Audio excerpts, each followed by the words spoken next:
And so let me just see. Good morning, everyone. Just want to let you know that we are now live. Foley, you need to have a seat. Okay. Thank you.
You want me to call back?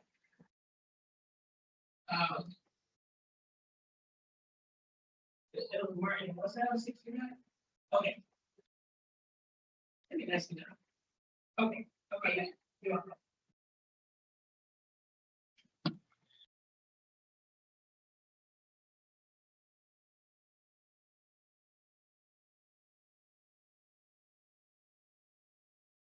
Good morning, Mr. Foley. We're about to begin, okay?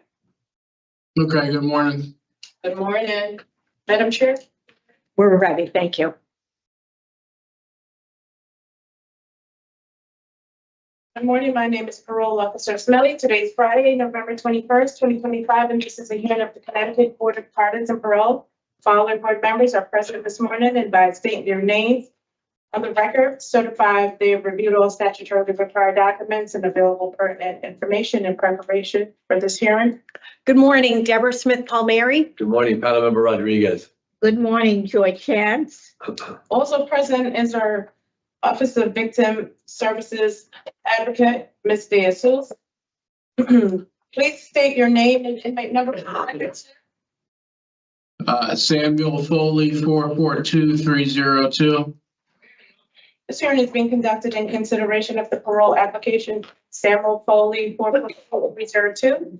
He is serving a sentence of 20 years execution suspended after 7 years jail, followed by 5 years probation for 7 counts of harassment, second, telephone or other communication, 2 counts of threatening first, armed display firearm, 5 counts of threatening second, with violence of terrorized, 5 counts of harassment, second, written electronic communication, harassment, second, with electric, photo, or video, word.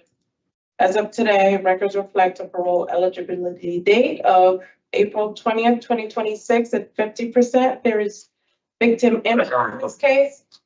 There is an offender accountability plan for the offender. It has been reviewed and shows he has not completed any of its original recommended OAP programs and remains on the wait list for a vocational referral, voices in a 5 to 7 day job.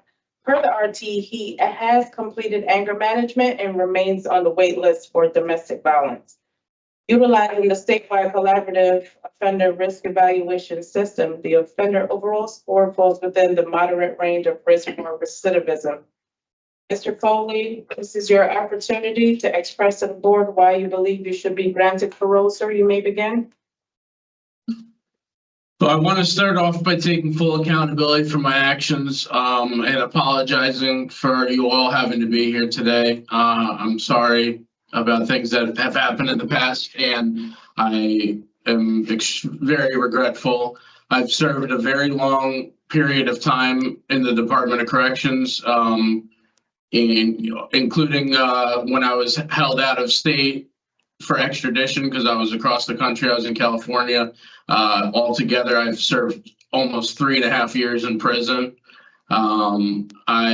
This is my first offense. I have no history in Connecticut. I have no probation violations, no absconding from the halfway house, no previous felonies in Connecticut or anywhere. I have no previous domestics ever. I have no violent tickets in the Department of Corrections ever.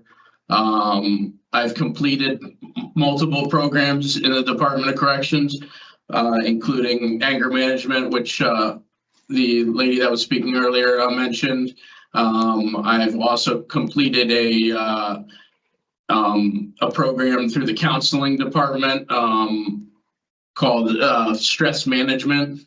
I've also been going to church regularly. I've also had a job in the Department of Corrections, working full time as well during portions of my time here. I have a solid plan for what I'm going to do when I go home. I want to get a job. I already have a place to live. I have all of that worked out already. And yeah, I'm just very remorseful. All right, Mr. Foley, we appreciate your opening statements and acceptance of responsibility. We're going to be asking you some questions. When we're done with our questions today, we will hear from the Office of Victim Services. Then we will deliberate about your case and give you our decision then. Okay. Are you ready to begin? Yes, ma'am. Okay, Mr. Rodriguez will begin with questions this morning. Good morning, Mr. Foley. Can you hear me okay? Because I'm wearing a mask. Yes, I can hear you just fine. Okay. Thank you so much for your opening statement. Can you just share with me, what are you taking responsibility for? My crimes. Can you be a little bit more specific about what? The harassment and threatening charges that I'm being charged before with you today. Okay, so what was going on? The situation was I got into an altercation with my brother. He was beating up my sister, and I intervened.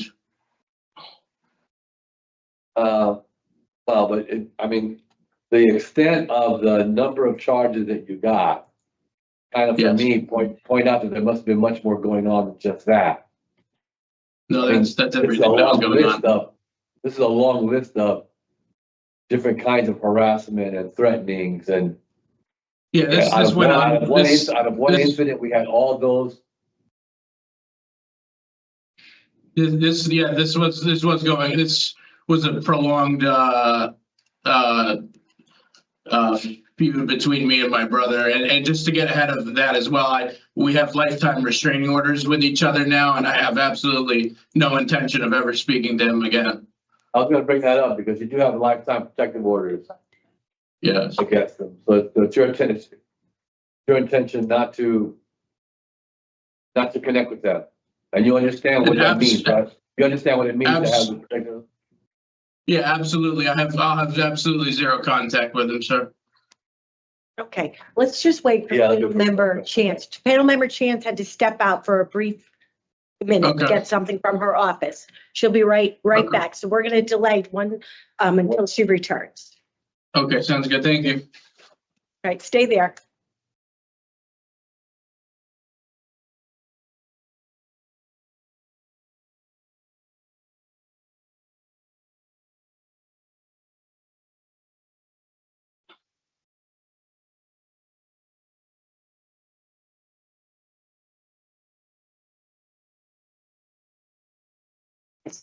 Some of the stuff that you,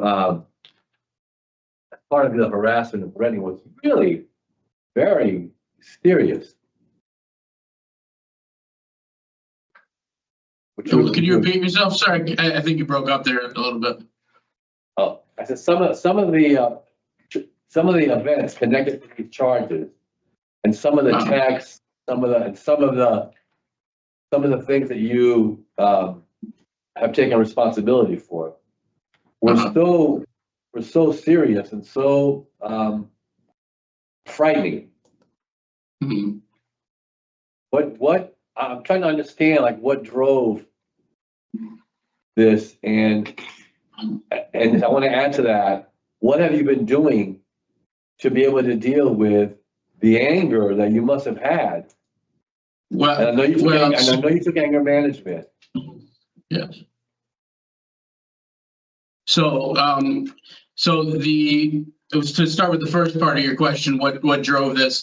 As I'd mentioned, my brother had some issues as far as getting into a domestic violence situation with my sister, and then that it basically climaxed to the point where my sister had a stroke and had brain damage, and then she ended up dying during the course of all these events. And that's kind of what drove the whole intensity of the feud that me and my brother got into. And then going to the second part of your question, what have I done to step away from the situation and to appropriately address my anger issues and stuff like that?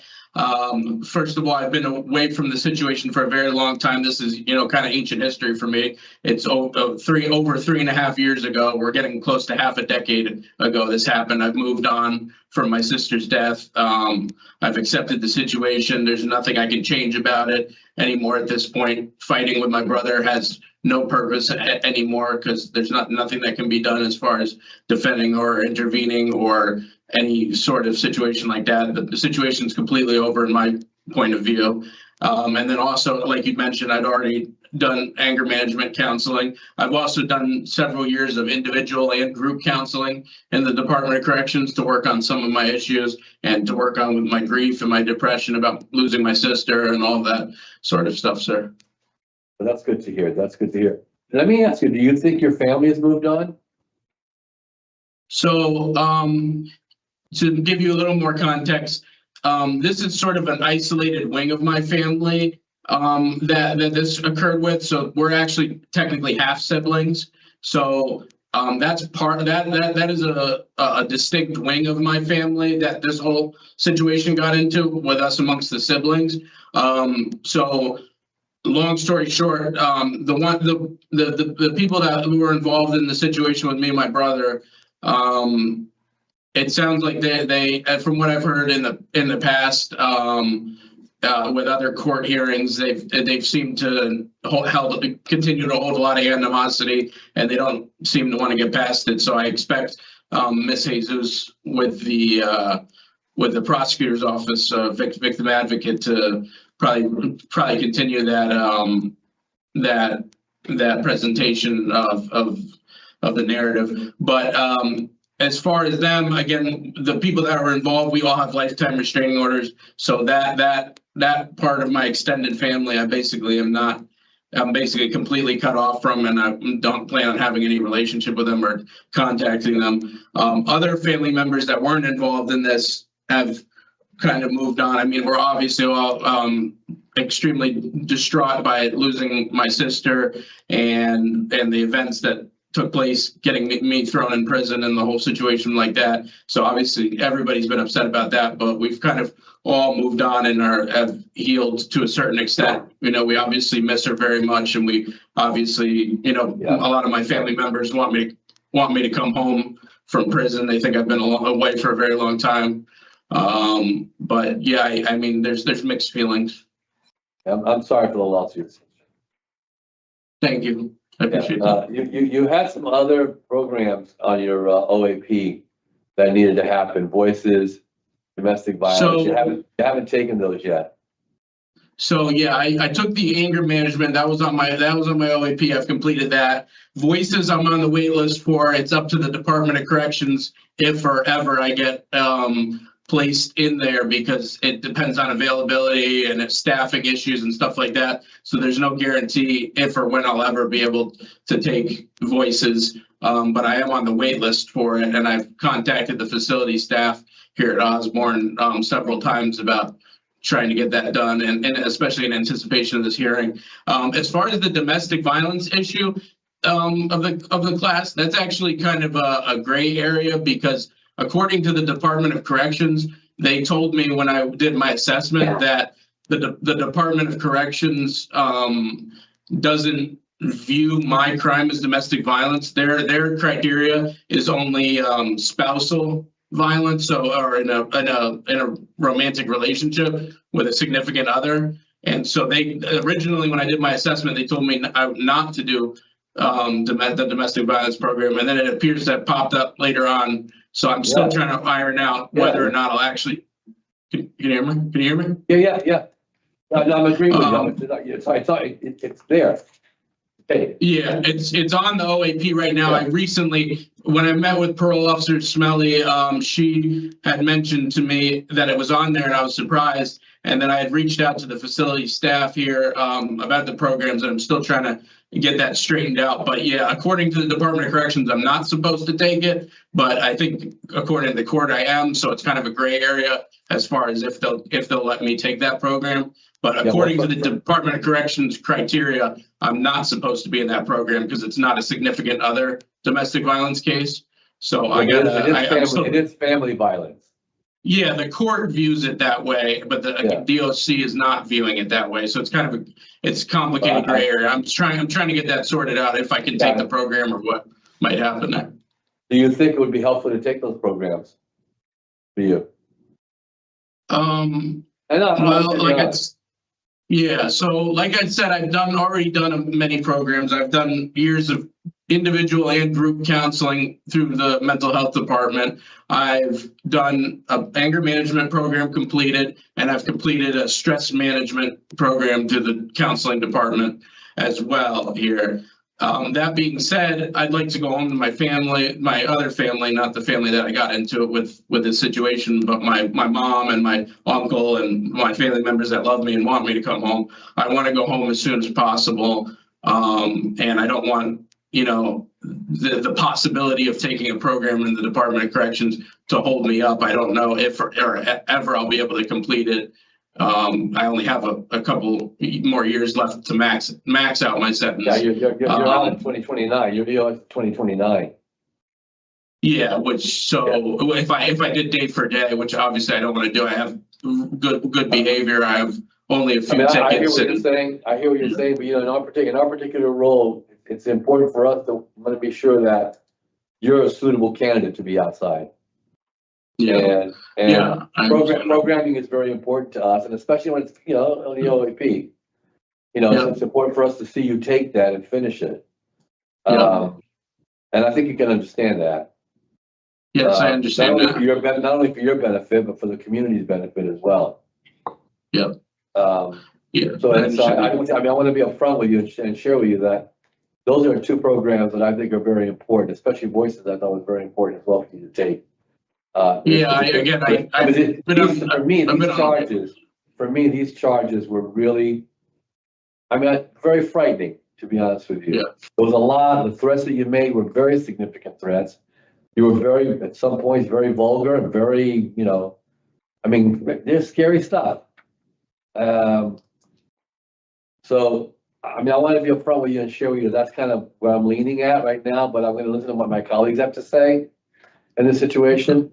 I don't want to not acknowledge the fact that you have taken some program, you've done some counseling. I think that's important. I think that you've taken the anger management is very important. I think you can share a little bit more maybe about what you learned from that and what skills you learned from that. But I think there may be some additional program that you could utilize in this particular case. If you'd like me to expand on what I learned in anger management. I worked with Counselor Smith at Cheshire Correctional Facility. He was our counselor who administered the program, and we basically did a group session with amongst some of my peers with fellow prisoners, and then we had Counselor Smith presiding over the whole group. Counselor Smith I've been working with for a very long time since I first got to Cheshire. I'm not at Cheshire anymore because my level dropped due to good behavior, so I'm at Osborne now. But I was at Cheshire for a while And I'd been working with Counselor Smith way before I actually got into the anger management program. So it's kind of a happy coincidence that we ended up there. He's always been a very professional and a good counselor. He always goes above and beyond to help us with our legal work or to get phone calls to our lawyers, stuff like that. And basically we worked in there with him. It was a small group of about eight prisoners and Counselor Smith. And we had a group session. Basically we had, I think maybe 10 or 12 sessions. We had 10 or 12 sessions where we worked with Counselor Smith. He had a group talk situation where we would discuss our anger problems, how we ended up in prison, all that sort of stuff. We also watched a movie called Gridiron Gang about a juvenile detention center that they start a football program to help the troubled youth. What I want to know more from you, Mr. Foley, is what you learned from it. What did you get from that? What skills did you get? And maybe you can even give an example of how you utilized what you learned while you were there. So I learned to take accountability for my actions. I learned the consequences of angry outbursts. I learned tips and skills to avoid an angry situation or an angry altercation of any sort. And what was the second part of your question, sir? Is there an example that you could give of how you utilize what you learned? So I mean, every day in prison, there's always situations of people threatening you or trying to be aggressive with you. So I've utilized those skills tremendously already. It's been about probably 8 months since I've taken the program. I haven't had a single ticket in the Department of Corrections since then. I've been able to stay out of trouble. I've been, doing everything that I need to be and supposed to be doing. And I've been able to use those anger management skills to avoid conflict here in my daily life so far. Yeah, the last ticket you got that I could see was July of 2024. That sounds right. For disobeying a direct order. That sounds right. I believe it was for a window curtain that was left up in my room. All right. So I don't have any additional questions at this point. I'm going to pass it over to my colleagues. Okay. Good luck to you, Mr. Foley. Thank you. Good morning, Mr. Foley. I just want to Good morning. revert back a little bit to talk a little deeper about the charges themselves.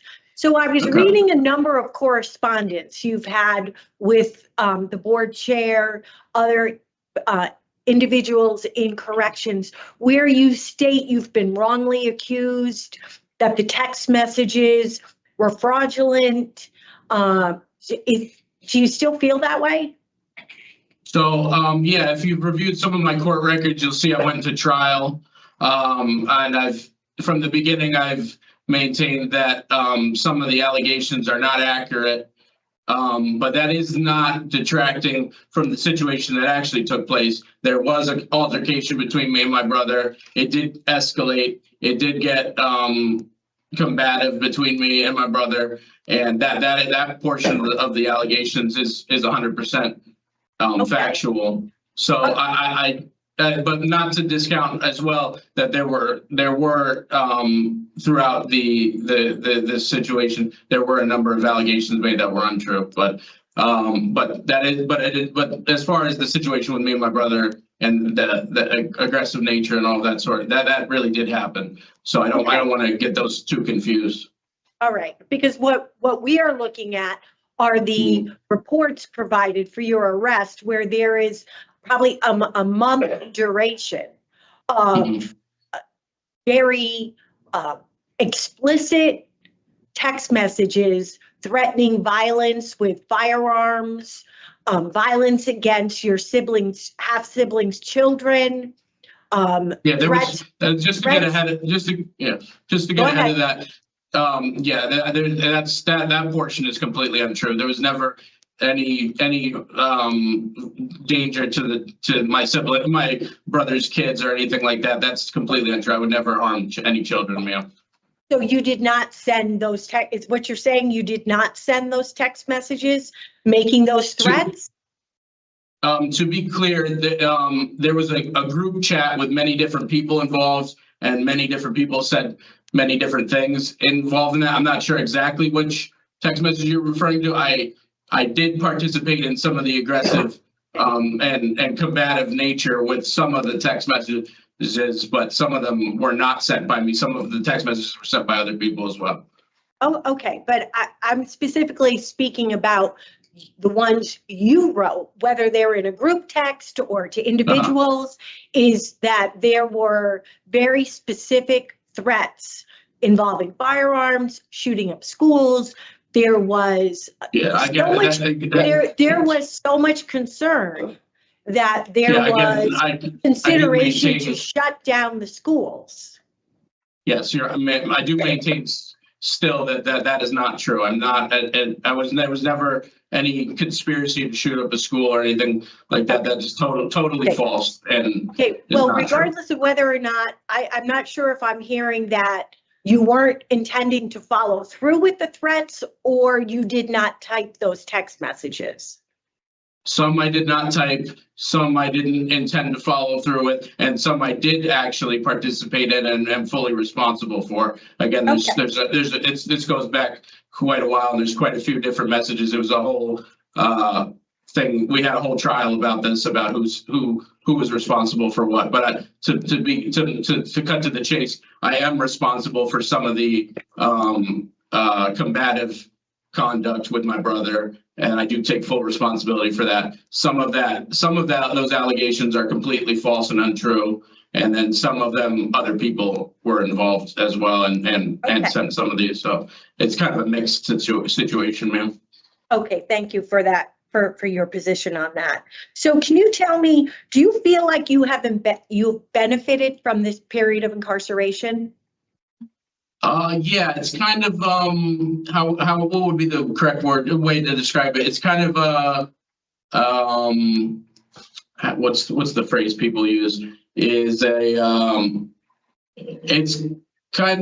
basically it's a blessing and a curse, basically. So I've been incarcerated for a long time now, coming up on 3.5 years in December. And throughout that time, it's been a blessing and a curse. I've, achieved amazing things here. I've read hundreds of books. I've been able to do counseling. I've been able to do therapy. I've been able to work. I've been able to, accomplish a bunch of things in the Department of Corrections. And at the same time, it's also been very hard. It's been unfortunate. I've been away from my family. I've suffered tremendously. I've been attacked in prison. I've been, I've gone through a lot of hardship as well. So it's been kind of, it's been a blessing and a curse. I've benefited. I've made the most of my situation and tried to do the best that I can. But at the same time, it's not an ideal situation.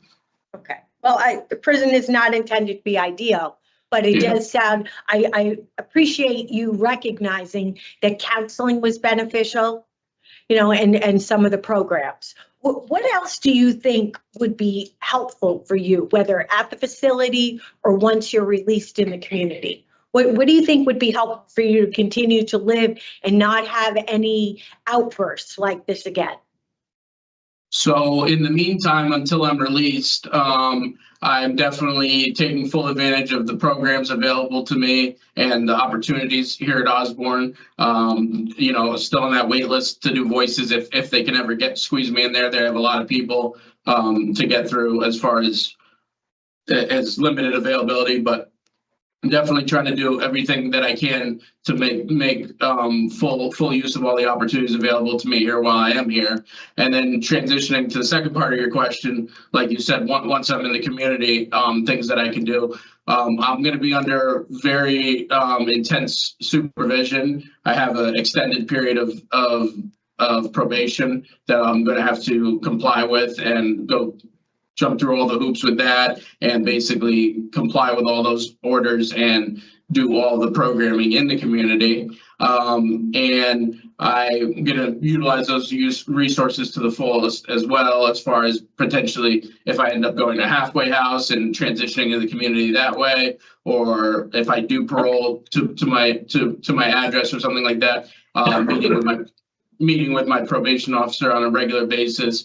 And Okay. I'm going to stop you for a second, Mr. Foley, because we Okay. know what it involves to be on parole Yep. or probation. So yes, there'll be certain things that you'll be required to do. So let me Yep. rephrase that question.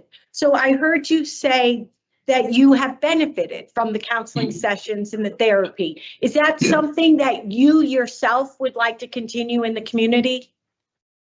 Do you think it could be helpful for you when you're back in the community? Potentially. Again, I have mixed feelings about that because I've already done several years of counseling, so a very long period of time of counseling so far. And I've kind of worked through a lot of my issues as far as losing my sister and coming to terms with that, and then dealing with my anger issues and stuff like that as well. So I do feel like I've gotten to a certain point with my counseling where I'm ready to move on, so to speak. But at the same time, I'm not sure. Again, my probation officer might mandate but that I go to I'm not asking counseling. if probation, I want to be very clear. It's Yeah. not that I'm asking if probation or parole said you have to go. I'm asking you if you yourself, if you had the choice, if you thought it would be useful, beneficial, if you needed it to continue to live in the community without any problems, if you thought you would seek out mental health counseling on your own. I think probably I would, especially with the transition, from the dramatic transition. I've been incarcerated for a long period of time. So just transitioning into regular life, I think it would be very useful just to try to get back into the pace of things in the real world. And yeah, I do think I probably would, even on my own, even if probation doesn't mandate it. I think at least some counseling would be beneficial, because like I said, even though I've already moved on from the situation that landed me here and that sort of thing, even just transitioning into the community is going to be a lot on my plate. So I think even then I'm going to be interested in potentially getting some counseling just with that. Yeah, you are right about that. So my last question to you is, your release plan is to live with your mom. And she has agreed to sponsor you. They reached out to her. But I was reading in some of the documents that you had been estranged from your mother for a number of years. How did you two resolve some of your differences? Okay, so there's several parts to your question. So I'm going to start at the beginning. The first part where you said one of my parole plans is to parole to my mom's house. So yes, my mom lives in New York, so I would be not even in the state of Connecticut if I do parole. I'd be as far away from the complainants. And basically, that is one of my ideal plan. Obviously, I take any type of mechanism that would result in my release. If I have to go to the halfway house, I'd be fully. No. I was asking. Yeah. We don't have any problem with you wanting to live with your mom. I want to know how you've managed to resolve your differences with your mother. It looked like you hadn't spoken or seen your mother in a number of years. Yeah, that's correct. I've been living on my own since I graduated college. I've been an adult in the world, living on my own and stuff like that, and didn't really talk to my mom very much. We had a rocky relationship when I was growing up.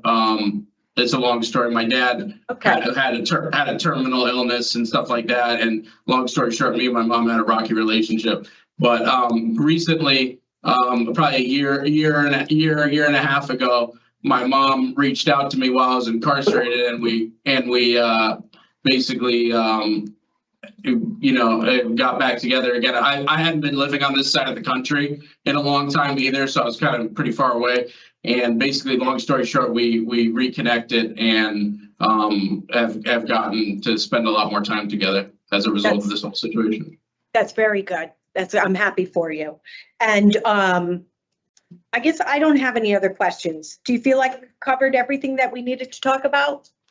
Yeah, as far as anything I could think of, yeah, if you have any more questions, I'd be happy to answer them. Well, I will see if my colleague, Ms. Chance, has questions for you. Okay. Mr. Foley, do you Yes. remember your interview with the parole officer? The recent one with Parole Officer Smelly? Yes. Yes. So from what I read, it said that you took no responsibility for your offenses and you believe your sentence was unfair because it's your first offense. So, I know, wait a minute, I know my colleague went over your offenses. Do you know how many charges and convictions you got? I believe approximately 20 misdemeanors and felonies. Yeah, around there. Okay, You want me to answer your question now? yes, I do. So, the two-part question from what I'm hearing. The first is, it says in the report, I guess, that I didn't take responsibility. I'm not sure if she's referring to the fact that I went to trial or that there was some dispute about the events that took place or something like that. I'm not exactly sure what that's referring to, but I do take responsibility for my actions, as I said at the beginning of my presentation. But again, I'm not sure if she's referring to the fact that I went to trial or that there was a dispute of the events. And then the second part would be what was the second part, ma'am? The second part was that you said your sentence was unfair because it was your first offense. Yeah, so yeah, I do agree with that. I was given a 20-year sentence, basically a life sentence for what amounts to, harassing phone calls or text messages. I feel like that was going above and beyond. I understand the judge's duty to protect the community, and with some of the more outlandish allegations that were made, I can First of all, understand. Mr. Foley, let Yeah. me stop you. Okay. You received a 20-year sentence, execution suspended after you served 7 years. Correct. So I don't know where you got 20 years as a life sentence. Well, it is 20 years. I still have 20 years hanging over my head. Well, what happened is you get to serve 7 years.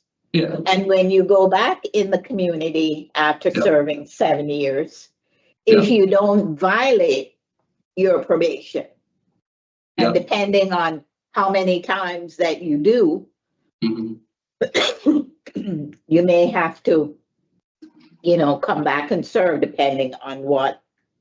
Whatever happens, yeah, hypothetically. Right. But yeah, so I did feel like that was a bit excessive. But I understand the train of thought, and I understand that with the sentence I was given, I'm afforded the opportunity to go home soon, potentially, depending on obviously the parole board's decision. So I understand that I don't necessarily have to do the whole 20, depending on whatever happens hypothetically. But yeah, I did feel like it was a lot to give to a first-time offender. Well, based on your charges, Mr. Foley, I don't think it was an unreasonable sentence. Well, especially because I was offered time served too, directly before the trial. So I felt like more than quadrupling the sentence that I was offered, I felt like was vindictive as well and over the top. I want to go back and ask you, question. You shared with us that you did counseling when you were at Cheshire, Correct. but it's not anywhere in our records. I don't know. If you have my DOC master file, or if the records were lost or something? Again, I've been incarcerated for a long time, so I'm not sure exactly what you're referring Mr. to. Foley, it's been 3.5 years. Yeah. Okay? Yeah. So, I don't know what date you left Cheshire and came to Oswald. I mean, But if you did counseling, it would be part of your record. Yeah, I mean, that's blatantly false. I know that even just the anger management course I took was at Cheshire. That's easily verifiable. So I don't know where. And we verify that Mr. Foley, you completed anger management in June of 2025, this Yeah, year. while I was Right. at Cheshire, correct. Yes. So, yeah, I don't know, what record discrepancy you're referring to, but I definitely did complete counseling there. Well, Like I said, even anger management is verifiable. That was in Cheshire. So I don't know. yeah. Anyway, these are all family violence, so you really need to complete the domestic violence and the voices program. Yeah, that's top priority as far as Okay, yeah, absolutely. okay. So I have no further questions, Mr. Foley, but thank you for answering my question. Okay, thank you, ma'am, for your time. Thank you, Ms. Chance. Mr. Foley, we're now going to hear from the Office of Victim Services. You stay there, you listen, but you cannot interrupt. Okay, if you have any questions at the end, I'd be happy to answer too. Okay, thank you. All right. Mr. Jesus? Yes, good morning, board members. I do have a statement, and it reads as follows. We are submitting this statement together as victims in the case against Samuel Foley. We all loved and cared for Sam because he is family. He lived in our homes as we brought our babies into the world. That makes what happened even more painful because the violence and threats came from someone we nurtured, supported, and welcomed into our lives. The crimes Sam committed have deeply affected our entire family for years.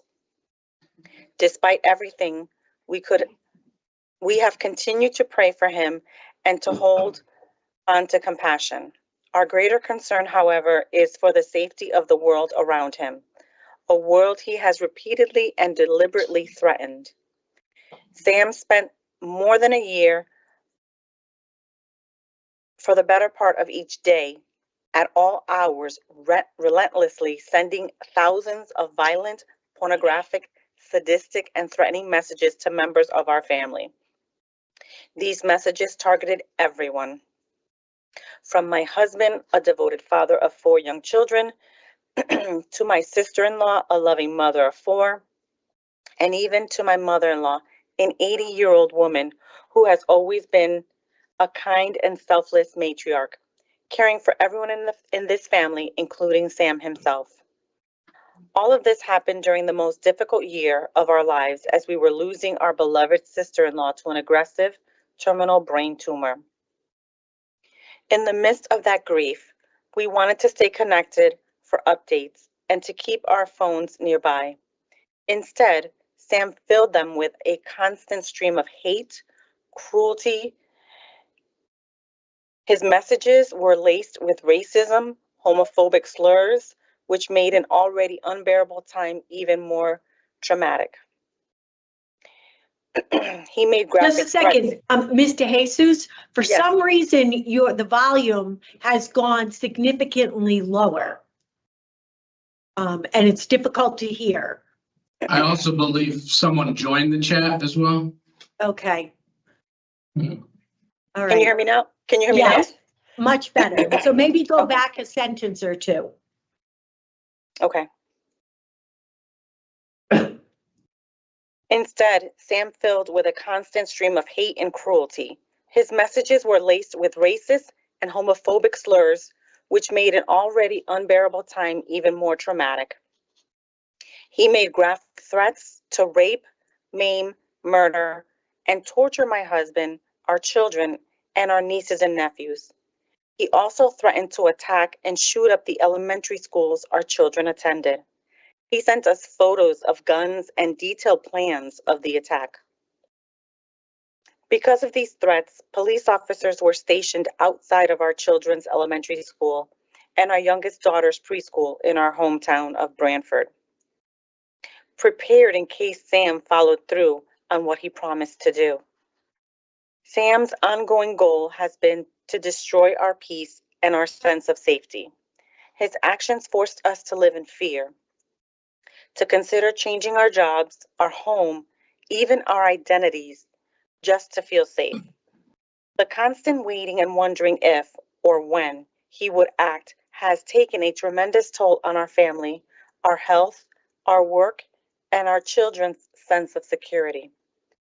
Despite overwhelming evidence, including thousands of pages of messages, online data, and digital records, Sam has never once admitted fault. This is profoundly concerning. He has not taken responsibility, nor even acknowledged that what he did was wrong. The cruelty, harassment, and terror he inflicted are all things he still believes are acceptable. His complete lack of accountability only deepens our fear and reinforces the danger he poses if he were ever to be released. It is with deep respect that we ask this court to ensure that Sam serves his full sentence. We do not believe he should be released early. His actions, his words, and his intentions make him a continuing threat to us, to our children, and to this community. Thank you for allowing us to be heard. All right. Thank you, Ms. DeJesus, and we appreciate Thank the you. victims providing the statement. Thank you. Okay, Mr. Foley, we will now deliberate and give you our decision in just a few moments. Mr. Okay, Rodriguez. yeah. Do you have any questions or? No, we do not. No. The question portion of the hearing is completed. Okay, thank you, ma'am. Thank you, Madam Chair. It would seem to me that Mr. Foley has done some work Mhm. is there with the anger management. I think I shared my concern earlier that I think that Mr. Foley could use some additional programming as well. He's even said himself that he could do the voice of the domestic violence, of course. I want to thank the victims for sharing their statement. It was very powerful, I think, very passionately written. And obviously talked about the fear that they have, terror that they went through in all of this. I do not have Mr. Foley discretionary parole today. I think he needs to finish his programming. He does have an EOS of 2029. There could be a consideration of bringing him back. I don't want to bring him back, but we can have that discussion if we want. I think he needs to finish his programming and do what he needs to do because he's moving in a good direction to put himself together and be able to stay out in the community. Okay, thank you. Ms. Chance? So, what I heard from the victims is similar to what I asked, him, not taking responsibility for his crime. The other concern that I had was that I had no verification of the counseling at Cheshire that he said he participated in it. So that was a concerning matter to me. And having heard the victim's statement today and the fact that Mr. Foley, in my estimation today, is telling us what he feels that we need to know, that he's taking responsibility for his actions, but prior to, he did not. And so for me, I don't think he's not suitable today. And he does need to do the domestic violence voices program. I do not have a review date for Mr. Foley. Thank you. Yeah, I agree with both my colleagues. I do appreciate that Mr. Foley has taken anger management. He was working in the kitchen, but he had some difficulty there as well. We didn't really go into that. He has 11 disciplinary reports. To his credit, though, it's been over a year since his last report. The victims are clearly still feeling terrorized by and fearful of him. It's clear through his statements. My biggest concern with Mr. Foley is his minimization of his role in the offenses and his, his text messages are in writing.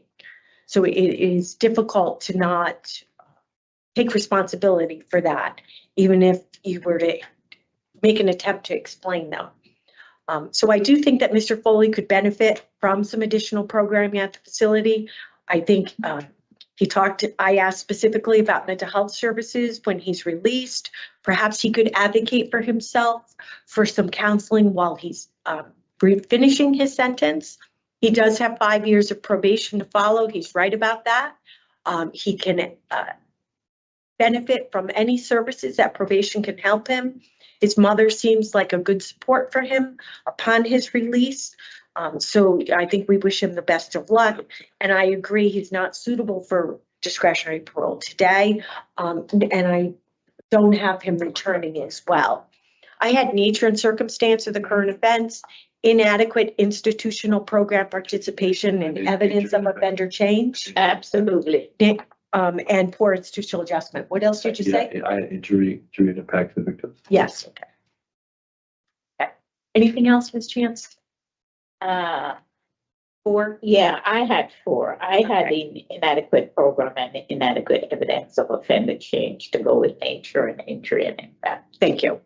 All right. So in the matter of Samuel J. Foley, 442-302, I make a motion to deny discretionary parole for the following reasons: nature and circumstance of the current offense, injury and impact to the victim and the victim's families, inadequate institutional program participation, and evidence of offender change, and poor institutional adjustment. Do I have a second? Second. All those in favor?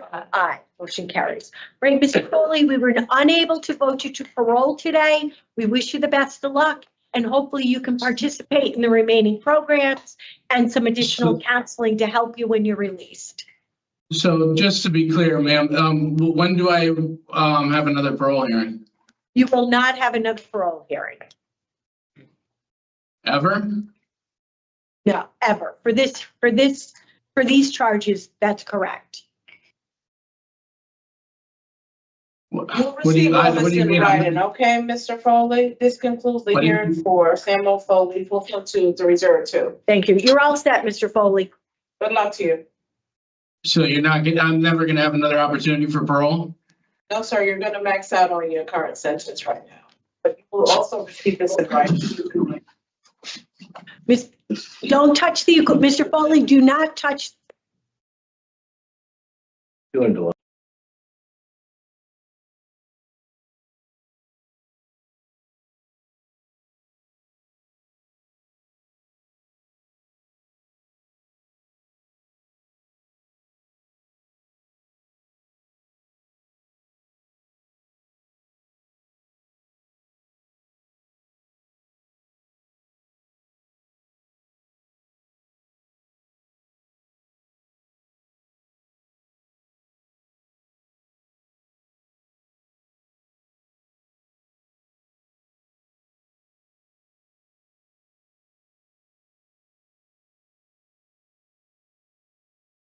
You can take it off. Okay, you were done here?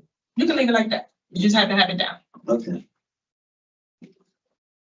He's being here. Yes, Officer Williams, we got it. Thank you. Thank you. You're welcome.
Good morning, Mr. Rivera. How are you? Good morning, fine, We're about to begin, okay? okay. Madam Chair, we good to We go? are ready. Thank you.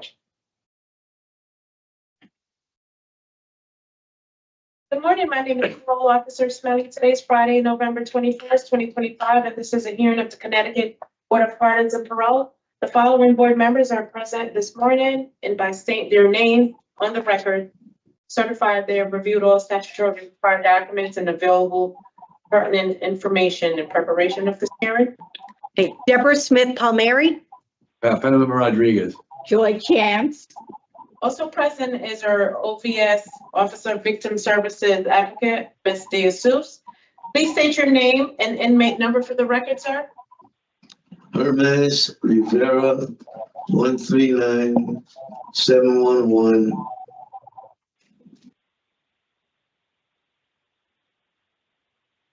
Okay. Go ahead. Repeat that for me again, Mr. Rivera. Hermes Rivera, 139711. This hearing is being conducted in consideration of the parole application for Hermes Rivera, 139711. He is serving a sentence of 20 years, execution suspended after 10 years jail, followed by 5 years probation for 2 counts of risk of injury to a child and sex to under the age of 18, actor equal guardian. As of today, records reflect a parole eligibility date of May 10th, 2026 at 50%. There is victim input in this case. There is an offender accountability plan for the offender. It has been reviewed and shows the offender has completed problem sexual behavior from his original recommended OAP programs. He remains on the wait list for voices and addiction services. Utilizing the statewide collaborative offender risk evaluation system, the offender overall score falls within the low range of risk for recidivism. Utilizing the static 99R, the offender overall score for sexual offense recidivism falls within the low of the static 99R. Mr. Rivera, this is your opportunity to express to the board why you believe you should be granted parole, sir. You may begin. Okay, well, I'm not planning on getting in any kind of trouble ever again. What happened to me was I was going through a big problem with my marriage. My wife left me alone with the girls, and I was molested a lot when I was a kid. And I don't know what happened. I was doing drugs. I was drunk. And those things will never happen again. You know, and I'm not planning on getting in trouble. I'm just planning on collecting my Social Security and going out just to pay bills. I'm not going to be going out anywhere really. I'm going to be more like an introvert, stay inside all the time. Okay. Like, well, Okay, just be out to be. Yes. So, Mr. Rivera, the question is, why do you think you deserve parole? So I heard you say that, you know. Oh, okay. Okay. Well, I regret what I did. I'm very sorry for what I did. I know I realize that it's all my fault and that I did a lot of damage to those girls, to my family, to my wife's family, to their family that they have now, and a lot of other people, their friends when they were girls, growing up. I realized all that. I take full responsibility. I'm so sorry. I just don't know how to express myself how sorry I am. I'm so sorry. I just, I can't turn back the ass. I can't do that, but I wish I could. I'd be totally different. Great, Mr. Rivera, we appreciate you putting your thoughts on your acceptance of responsibility and how you've changed. We are going to be asking you some questions this morning. At the end of our questioning, we'll hear from the Office of Victim Services, and then we will deliberate about your case. Okay. Okay, are you ready? Yes, ma'am. Okay, excellent. So I will begin with questioning this morning.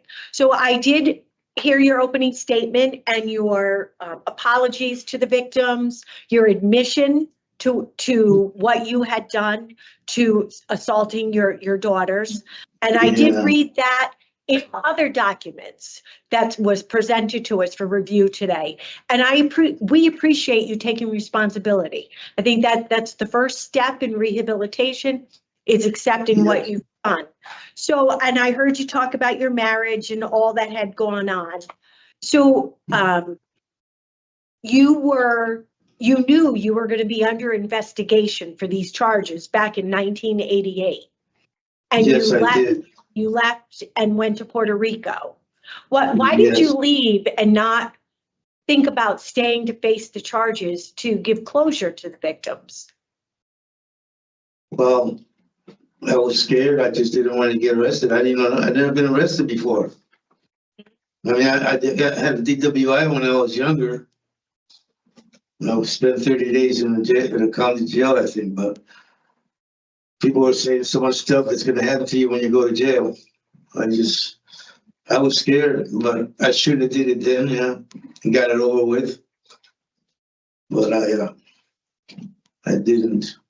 But I never did anything wrong during all that time I was gone. What were you doing in all that time you were gone? I was working under the table, picking houses and things like that. And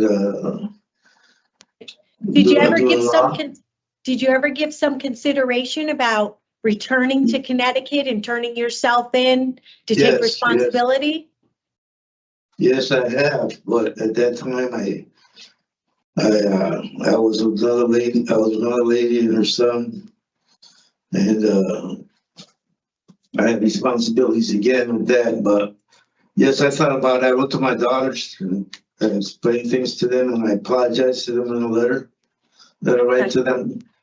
And I was planning on turning myself in, but my second wife got sick, her son got sick, and I was taking care of them, and they were both like bedridden. So I had to take care of them. I was scared about turning myself in. Who's going to take care of them? So when they died, I buried them, and I was going to be turning myself in pretty soon, but they came and got me in before I was able to do that. Okay. Yeah. All right. So, and Mr. Rivera, I was going to ask about this and you alluded to it. Did you send the victims a letter about 5 years before you were arrested? Before. Yeah. Did you reach out to the victims by means of a letter? Oh yeah. I wrote to my oldest daughter. And Why did you do that? Because I felt I had to explain myself to them that I'm sorry, and that I didn't want to get arrested. That I still cared about them, I still love them, and that I didn't mean to do all that stuff to them. But it was the drugs, the alcohol. I was doing all kinds of drugs like coke, acid, and all kinds of stuff. And I didn't have a good childhood life myself, so I was really all messed up. And so I told her, I was letting her know that I was very sorry and that all that stuff, And then I was hoping that helped her out, that I let her know that I cared enough to let her know, Thank you. Because, All right. So let's talk about the sex offender treatment program that you took while you've been Yes. incarcerated. How do you think you've benefited the most from that program? Well, that program taught me how wrong I am. It taught me the lessons of being remorseful and looking up for signs that, staying away from children and doing all kinds of things, and not think, you think it's something, don't do things, don't do those things, because they're all wrong, it helped me out a lot because it just lets me know that all the things I shouldn't be doing. Right. Well, it's good we have a summary of your participation and it does give us an indication that you did participate and that you do take Yes, responsibility. So they also talk about developing a relapse prevention plan. Do you remember talking about that? I can't remember everything, but When you're in I the remember. program. Yeah, it was a couple of years ago. But it's developing a plan so you don't find yourself in a situation where you're going to commit another sexual offense, right? So there are things to put in place to help you manage situations. So what do you remember thinking about what you would do when you're in the community to avoid or not be in this situation again? Well, I was planning on ways, go to church, and because I do that here, and read the Bible and try to keep myself busy at home because I'm not going to be working unless I have to do community service. I wouldn't mind doing some community service like helping the poor or working in a soup kitchen, Okay. and helping out people, but. Okay. I won't be going like out to beaches or parties or anything like that. I won't be hanging around with anybody that's doing drugs or drinking because I don't do drugs or drink anymore. All right. Well, it does say, talking about your substance abuse. I read quite a bit how you were using drugs throughout the time that you were sexually assaulting your children. Yes. And Yes. Or the victims, and that, you continued to use drugs and alcohol while you were in Puerto Rico. So what has changed that you think you'll now be a sober person in the community? Well, my mind's all set on it, and I just know it's wrong. You can't be drinking, you can't be doing drugs, you can't be doing anything except be a good person. That's all I want to be, is a good person. I don't want no drugs. I don't want no alcohol. I don't want cigarettes. I don't want nothing. Okay. You do still have a couple of programs that you've been recommended for, Voices, Right. which gives you a much more in-depth perspective of the harm to the victims, and Addiction Services, which would give you an opportunity to look at your addiction history and develop a relapse prevention plan for in the community as well. Because according to you and from what we've read, your offenses all involve drugs and alcohol. Yes, ma'am. That's what happened to me as a youngster. And I do see that you have some support in the community from your brother. Although they would like you they're going to help you in the community, but probably a halfway house is the best place to get started. Yes, ma'am. Okay. All right. But those programs, I've been waiting for them. They keep saying I'm on the list, but they won't give them to me yet. Yeah. So, We do have that. You're on the list, but through no fault of your own, you have not been able to complete them. But it's not like you glad to take them right now. All right, Mr. Rivera, I'm all done with my questions for this morning. Ms. Chance? Mr. Rivera, I do appreciate you apologizing for what you did and saying that you're sorry. I'm very sorry, very, very sorry. And is this the first time you've expressed that you're sorry or expressed any remorse for the victims? No, I've expressed it before. Like I said, I also wrote to my daughters to express it to them. Let me ask you something, Mr. Rivera. Do you remember your court hearing?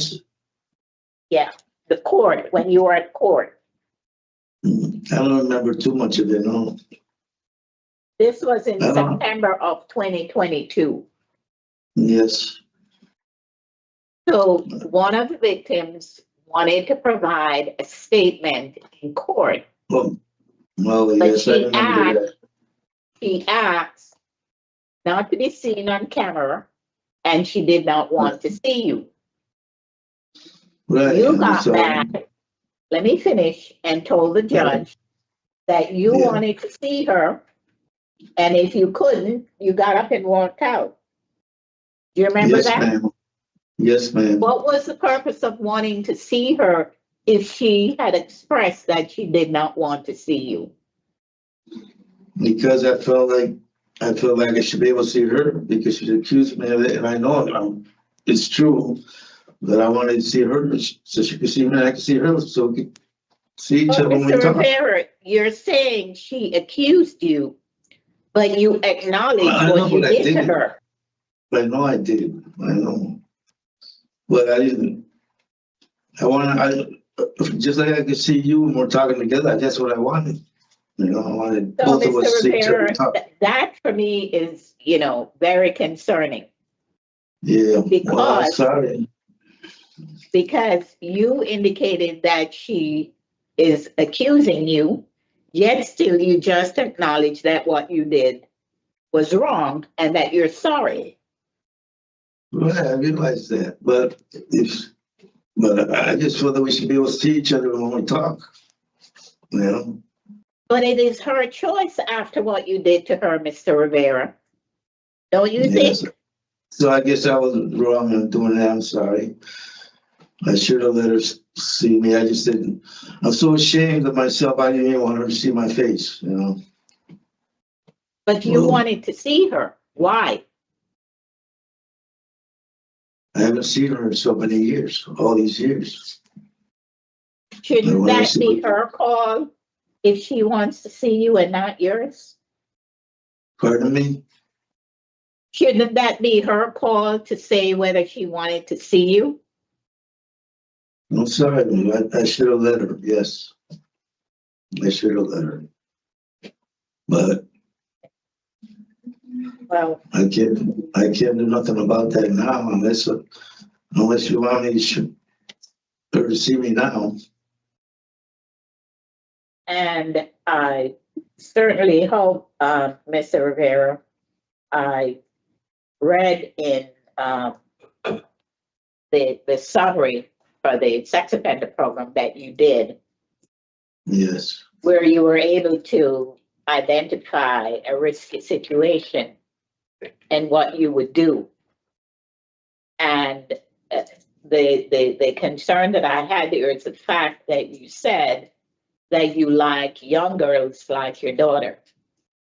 You're very Well- specific. You said age 7 to 9. Yes, I know. I said that because really, I said that because that's about the age they were, but I really don't like to do that. I just said that because, they kind of want me to say something like that. So So I when the really time not comes, when the I'm not time really comes for you to go back in the community, you're Yes. still gonna have to work on that. You know that. Yes, ma'am, but I'm not gonna be looking at any kids. All right, well, I do agree with my colleague that you need to do addiction services and voices. As you have so aptly said, that, alcohol and marijuana and cocaine, you were using all of those at the time when you were committing the offense. And your Right. DOC drug score is a 4, so I do think you need to do an addiction services program. And the voices will help you to understand, the victim sides, because it's not just the two victims that you committed your offense against. It's the entire family. I know her So you family, really my do need to family. take the voices program, okay? Yes, ma'am. All right, thank you. Thank you, Ms. Chance. I don't have any questions. Okay, Mr. Rodriguez. Mr. Rivera, we've completed the question portion of today's hearing. We will now hear from the Office of Victim Services. Ms. DeJesus? Yes, good morning, board members. I do have one of the victims via speakerphone. This is your opportunity to express to the board your wishes and your concerns. I am to remind you that you are to speak directly to the board members only, and you may begin. Please hit *6 to unmute.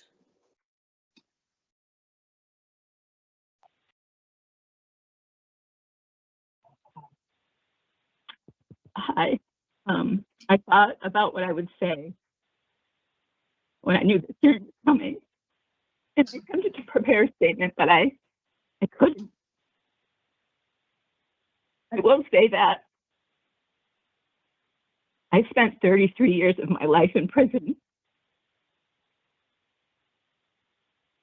my entire adult life in prison. Decades of counseling. So many relationships just like totally messed up. This has ruined my life. And I only got relief. The only relief I got was when I got a call from the U.S. Marshals and they said that they found this person and that he was going to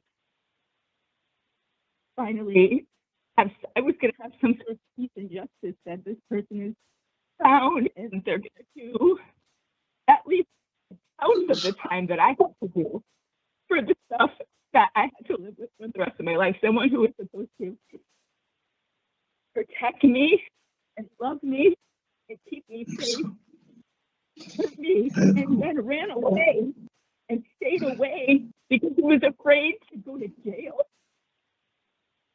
And then, against my will, wrote me letters for 5 years. And no matter where I went, somehow he got my address and continued to write me letters and sign them like "Love Daddy," which is really gross.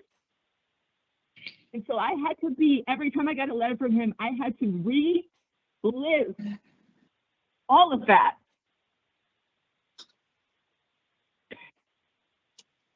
And this whole week I had to relive all of this. It wasn't just like I was sexually abused as a child. I have experimented with substances in my life, and I have never even considered doing that to a kid. And I certainly don't think that's a good enough excuse. I don't think that doing a few years out of a 20-year suspended after 10 sentence is enough at all. And it's really easy to sit here and say the things that you need to say and to comply with everything that you need to comply with. But as soon as you're out in the real world and you're exposed to little girls and you're tempted by drugs and alcohol, you can slip right back into that. And who's to say for 33 years this person didn't touch any other kid or do anything to any other kids? We don't know.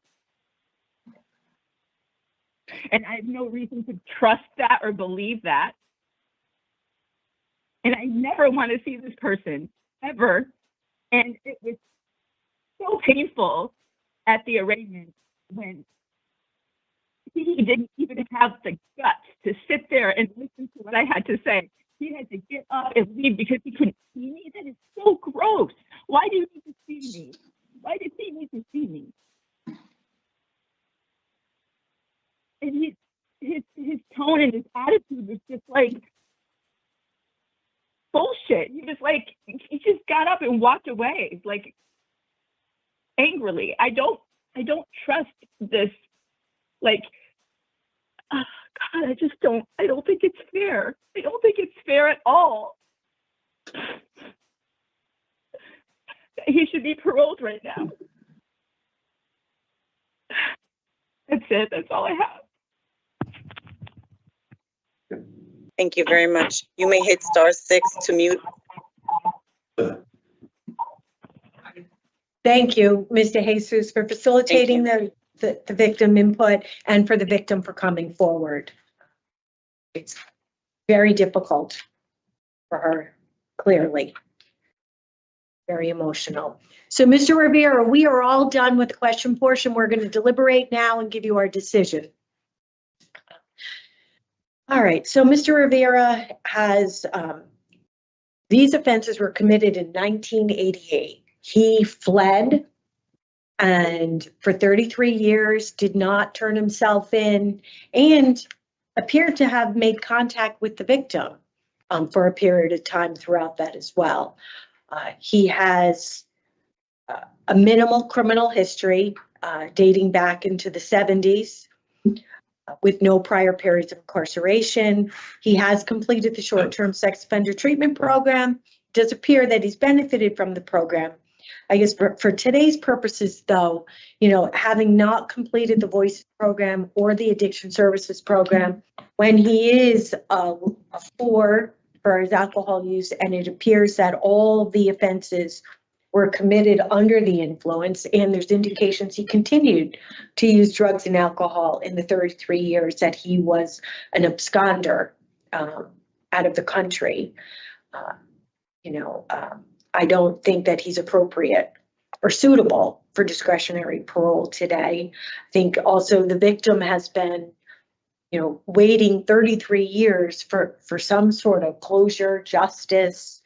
And, as Ms. Chance discussed with Mr. Rivera, he says he accepts responsibility, but it does appear that there is some level of intimidation when he refuses to stay there through the sentencing portion, because he was not provided the ability to see the victim.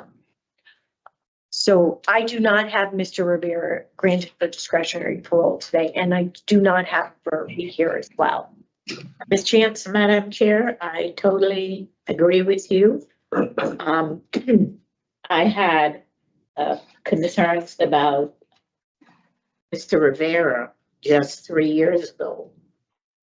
His action in the court tells me what he wants us to believe today doesn't go with, what he said during sentences. And I heard the victim, she said in 33 years, the only release she had was when the U.S. Marshal called her. Okay. And then she had to suffer for 5 years with him, sending letters to her and then signing them, "Love, Daddy."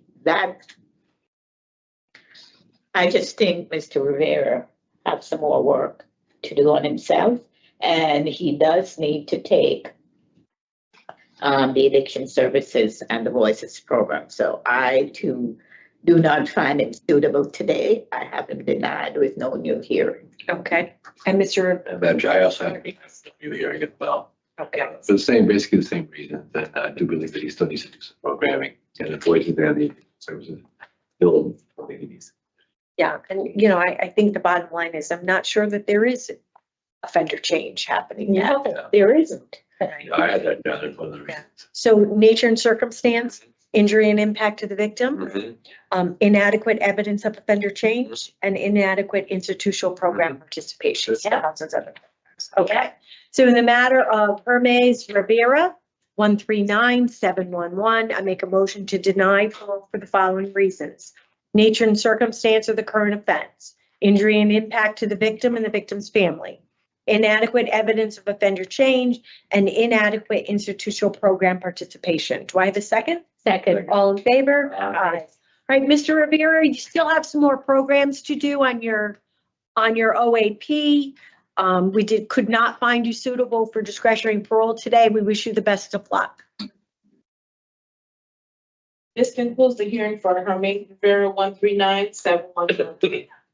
Mr. Rivera, you're all set. You'll receive all this in writing. Good luck to you, okay? The hearing is over. Okay, Good luck to you. You're all set. thank you. Okay, take care. You can go. It's time for you to go now. Yes, thank you. Let me know whether she had to come and get me. Come on in. Okay, thank you. All right.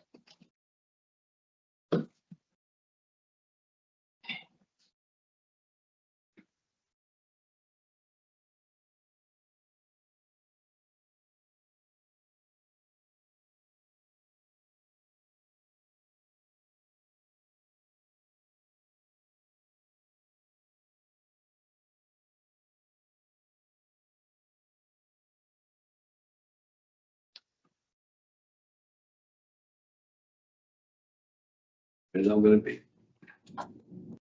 Good morning, Mr. Figueroa. Good morning, how you guys doing? We're doing great. We're about to begin, okay? All right. Good morning. My name is Parole Officer Smelly. Today's Friday, November 21st, 2025, and this is the hearing of the Connecticut Board of Pardons and Parole. Following board members are present this morning by stating their names on the record, certified. They have reviewed all statutorily required documents and available pertinent information in preparation of this hearing. Good morning, Deborah Smith Palmieri. Good morning, Panama Rodriguez. Good morning, Joy Chance. Please state your name and inmate number for the record. Carlos Figueroa, number 378099. This hearing is being conducted in consideration of the parole application for Carlos Figueroa, 378099, is serving a sentence of 5 years jail flat for criminal possession of a firearm, ammo, defense weapon, and illegal sale of purchase of a large capacity magazine. As of today, records reflect a parole eligibility date of June 3rd, 2026 at 50%. There is no victim input in this case. There is an offender accountability plan for the offender. It has been reviewed and shows the offender has not completed any of his original recommended OAP programs to date. He is currently on the wait list for Voices, Anger Management, Good Intentions, Bad Choices was removed from his OAP, and Addiction Services was added per his RT screen. Utilizing the statewide collaborative offender risk evaluation system, the offender overall score falls within the high range of risk for recidivism. Mr. Figueroa, this is your opportunity to express to the board why you believe you should be granted parole. You may begin, sir. Okay. Thank you. Good morning to the honorable members of the parole board. My name is Carlos Figueroa, number 378099, and I'm currently serving time for possession of a firearm by a felon. This letter is to respectfully request your consideration for my early release on parole. I would like to begin by saying that I take full responsibility for my actions and the poor choices I've made that have led me here.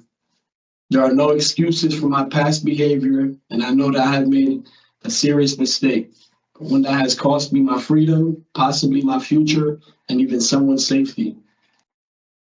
During my incarceration, I've had the opportunity to reflect deeply on my life, the decisions I've made, and the people I've hurt, including myself and my family. I allowed my pride and poor judgment to guide me instead of reason. And I realize now that I was living without purpose or direction. The man I was then is not the man I am today. Since being incarcerated, I've dedicated myself to change. Although I haven't completed my program on my OAP, I'm taking every opportunity to learn, grow, and to understand what it truly means to be a responsible man. I've learned to think before I act and to value integrity and accountability. I've also made peace with my past and developed a plan for my future. If granted parole, I intend to reapply at my last job as a laborer in a small warehouse in my town. I've also had a job offer from a friend to work at a local tire shop. I just want to continue to be a better person and make better choices in life. I want to give back to my community by mentoring the youth to take the right path in life. I have the full support of my family and loved ones who are ready to help me transition and continue my path of positive change. I understand that parole is a privilege and not a right, so I do not take this opportunity lightly. I'm committed to living by the law and proving that people can change when they truly want to. Lastly, I would like to thank each and every one of you here today for your time and this opportunity. I have learned from my past, and I'm ready to prove through my actions that I am a mature, responsible, and changed man. With respect and sincerity, thank you. That is all. All right, thank you, Mr. Figueroa. That's great that you were able to put something together for us today.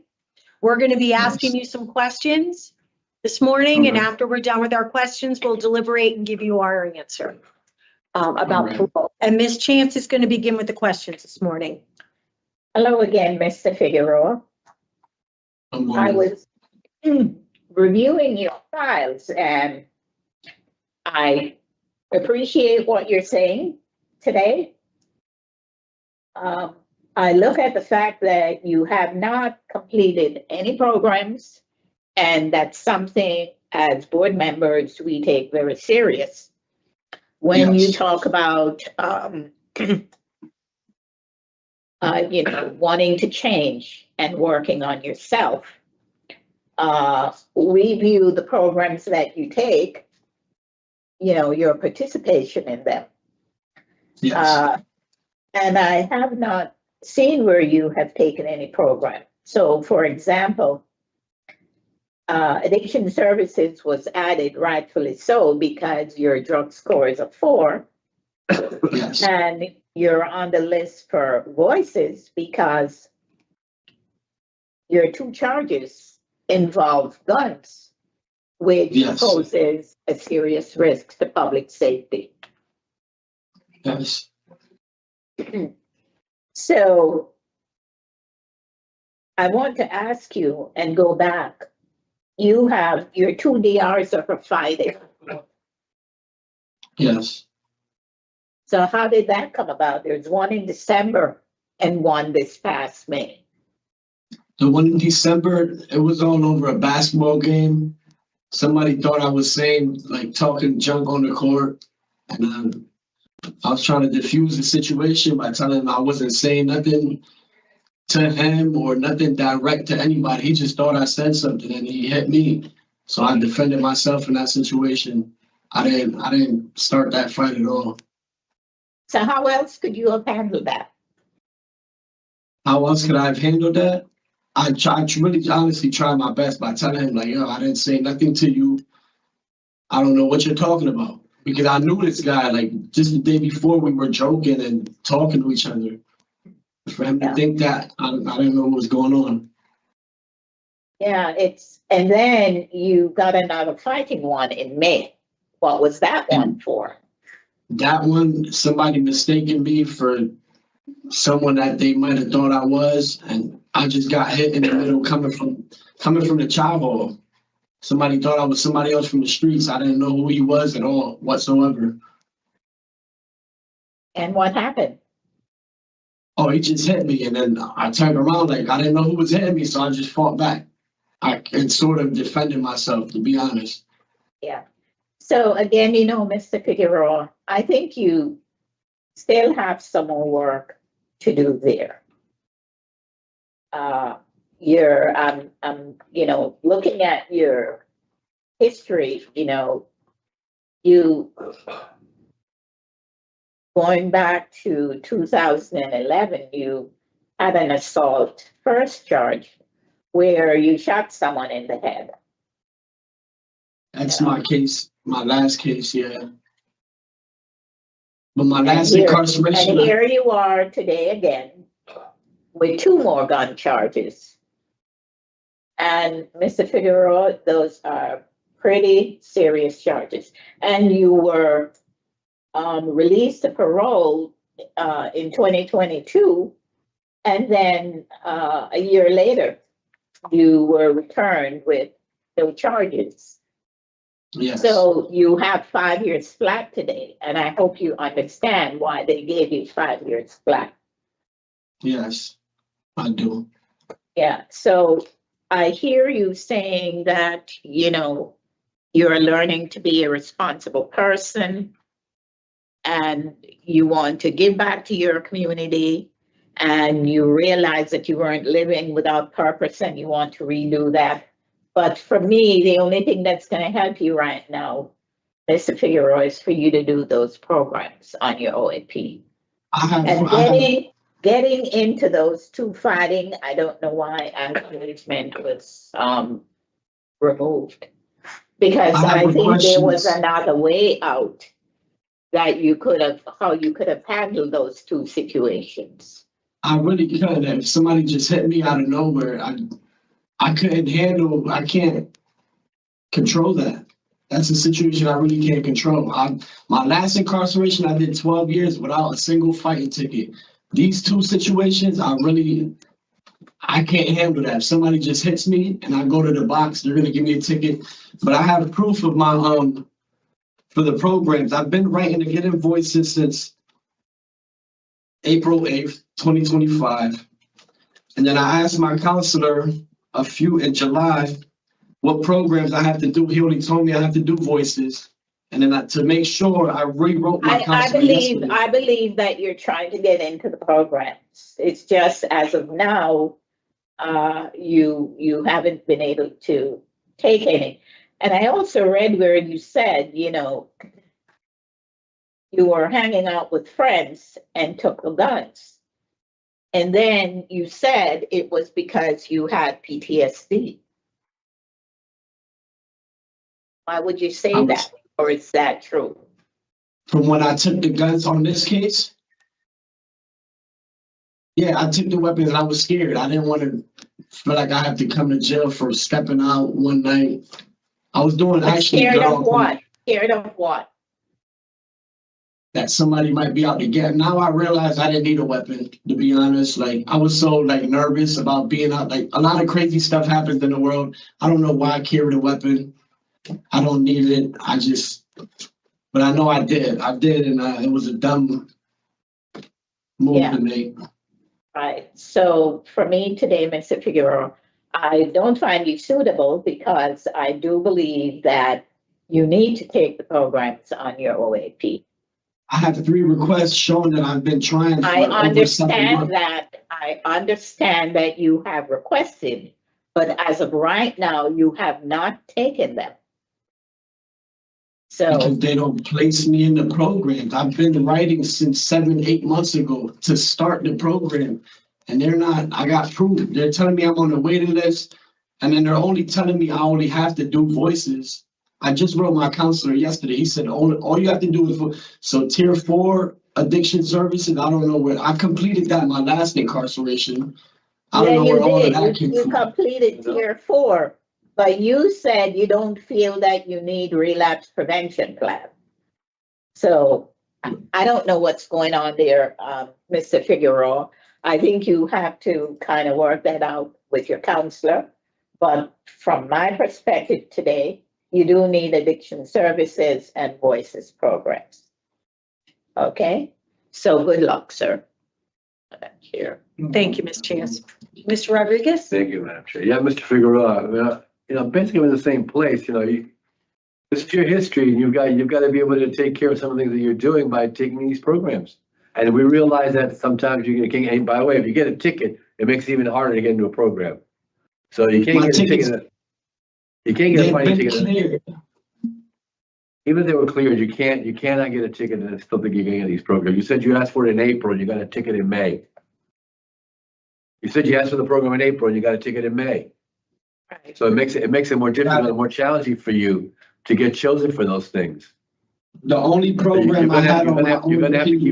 have to keep trying. I mean, I think you're, I've been your trying, bro. I've your been opening trying. statement.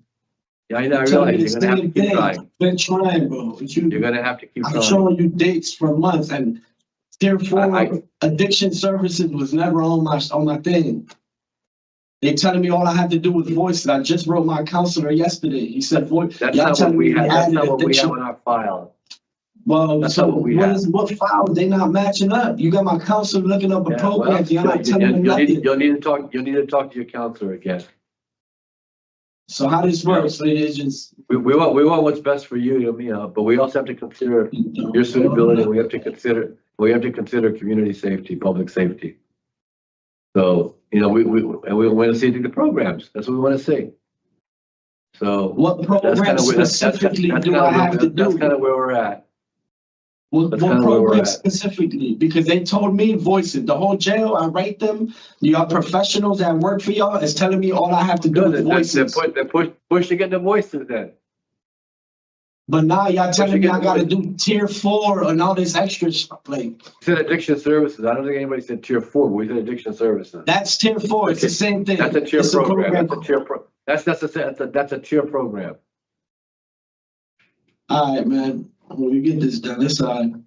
And I don't want to take away from your opening statement and the fact that you really are trying to, put yourself together. But you got to be able to do these. I don't have any questions. Thank you. Thank you. So, Ms. Figueroa, I'm not going to talk about the programming again.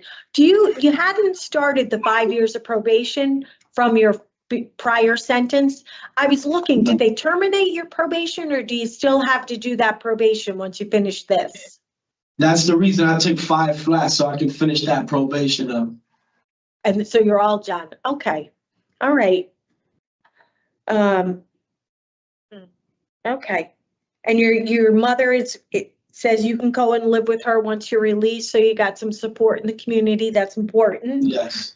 And a Absolutely. potential job. That's good. Okay. All right, we're all done with the question portion of today's hearing. So we will deliberate. Ms. Chance? So, Madam Chair, Mr. Figueroa, his criminal history is concerning to me. And the fact that his current charges are possession of guns, when in 2011 he shot someone in the head, is very concerning. He had 2 DRs for fighting, and I don't feel his explanation was appropriate. I asked him what else he could do, and he said there's basically nothing. I don't understand why they took anger management off, because I thought that would be something that would have helped him. Today, I don't find Mr. Figueroa suitable because he he has not completed any programs.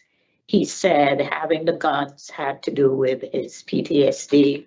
I don't know if he's addressed that problem. And when I look at his criminal history, it is concerning. So I don't find him suitable today. Mr. Rodriguez? I do not find absolutely, either basically the same reason, Madam Chair. I mean, I still think he needs to do the programs as well. And, you know, just for the record, Mr. Figueroa was on parole when he was arrested.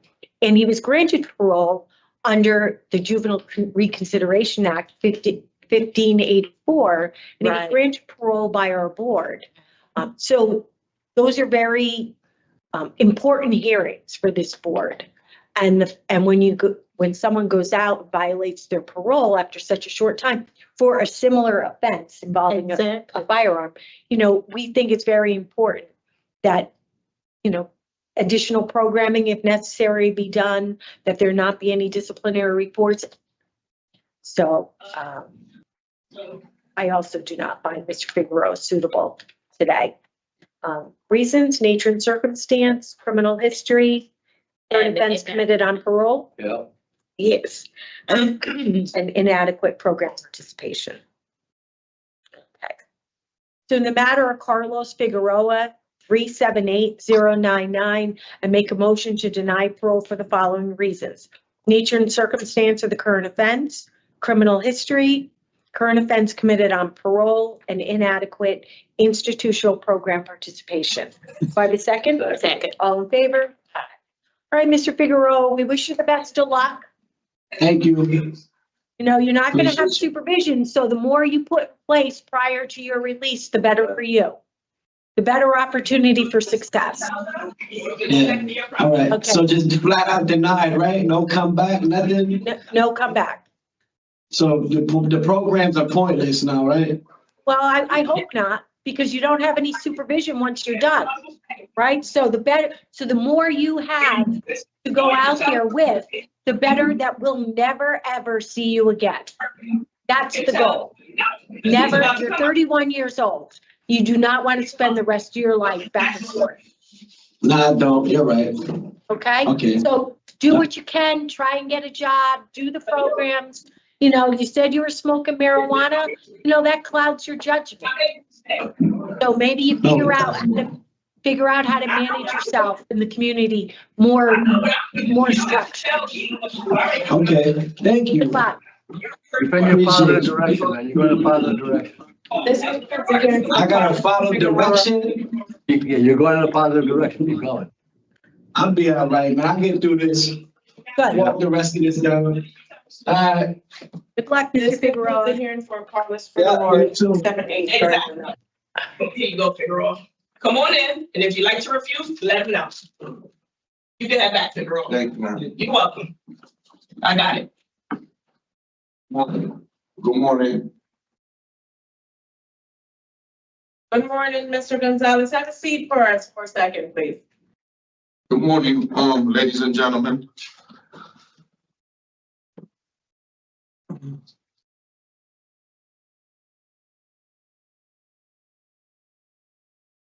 All set. Yes. Okay, Good, Mr. good. Gonzalez, good morning. Who are you? We're about to begin, okay? Yes, ma'am. Good morning. My name is Parole Officer Smelly. Today's Friday, November 21st, 2025, and this is the hearing of the Connecticut Board of Pardons and Parole. Following board members are present this morning and by stating their names on the record, certify their review of all statutorily required documents and available pertinent information in preparation of this hearing. Good morning, Deborah Smith Palmieri. Good morning, Councilmember Rodriguez. Good morning, George Yats. Please state your name and inmate number for the record, sir. My name is Carlos Gonzalez, inmate number is 442-399. This hearing is being conducted in consideration of the parole application for Carlos Gonzalez, 442-399. He is serving a sentence of 20 years, execution suspended after 7 years jail, followed by 5 years probation for 2 counts of larceny first. As of today, records reflect the parole eligibility date of May 11th, 2026 at 50%. There's no victim input in this case. There is an offender accountability plan for the offender. It has been reviewed and shown he has not completed any of his original recommended OAP programs to date and remains on the wait list for addiction services, voices, new thoughts, and 5 to 7 day job. Utilizing the statewide collaborative offender risk evaluation system, the offender overall score falls within the high range of risk for recidivism. Mr. Gonzalez, this is your opportunity to express to the board why you believe you should be granted parole. You may begin. I'm sorry, who am I speaking to? So, Mr. Gonzalez, this is your opportunity to speak to the panel to tell us why you think you deserve parole. First of You have all, a statement in your hand, Mr. Gonzalez? Is that a statement you have? yes, Would you yes, like to read it? I would like to read it to you. if Okay, you go allow right me ahead. to. Yes, go right ahead. It's called, regretful feelings. No excuse.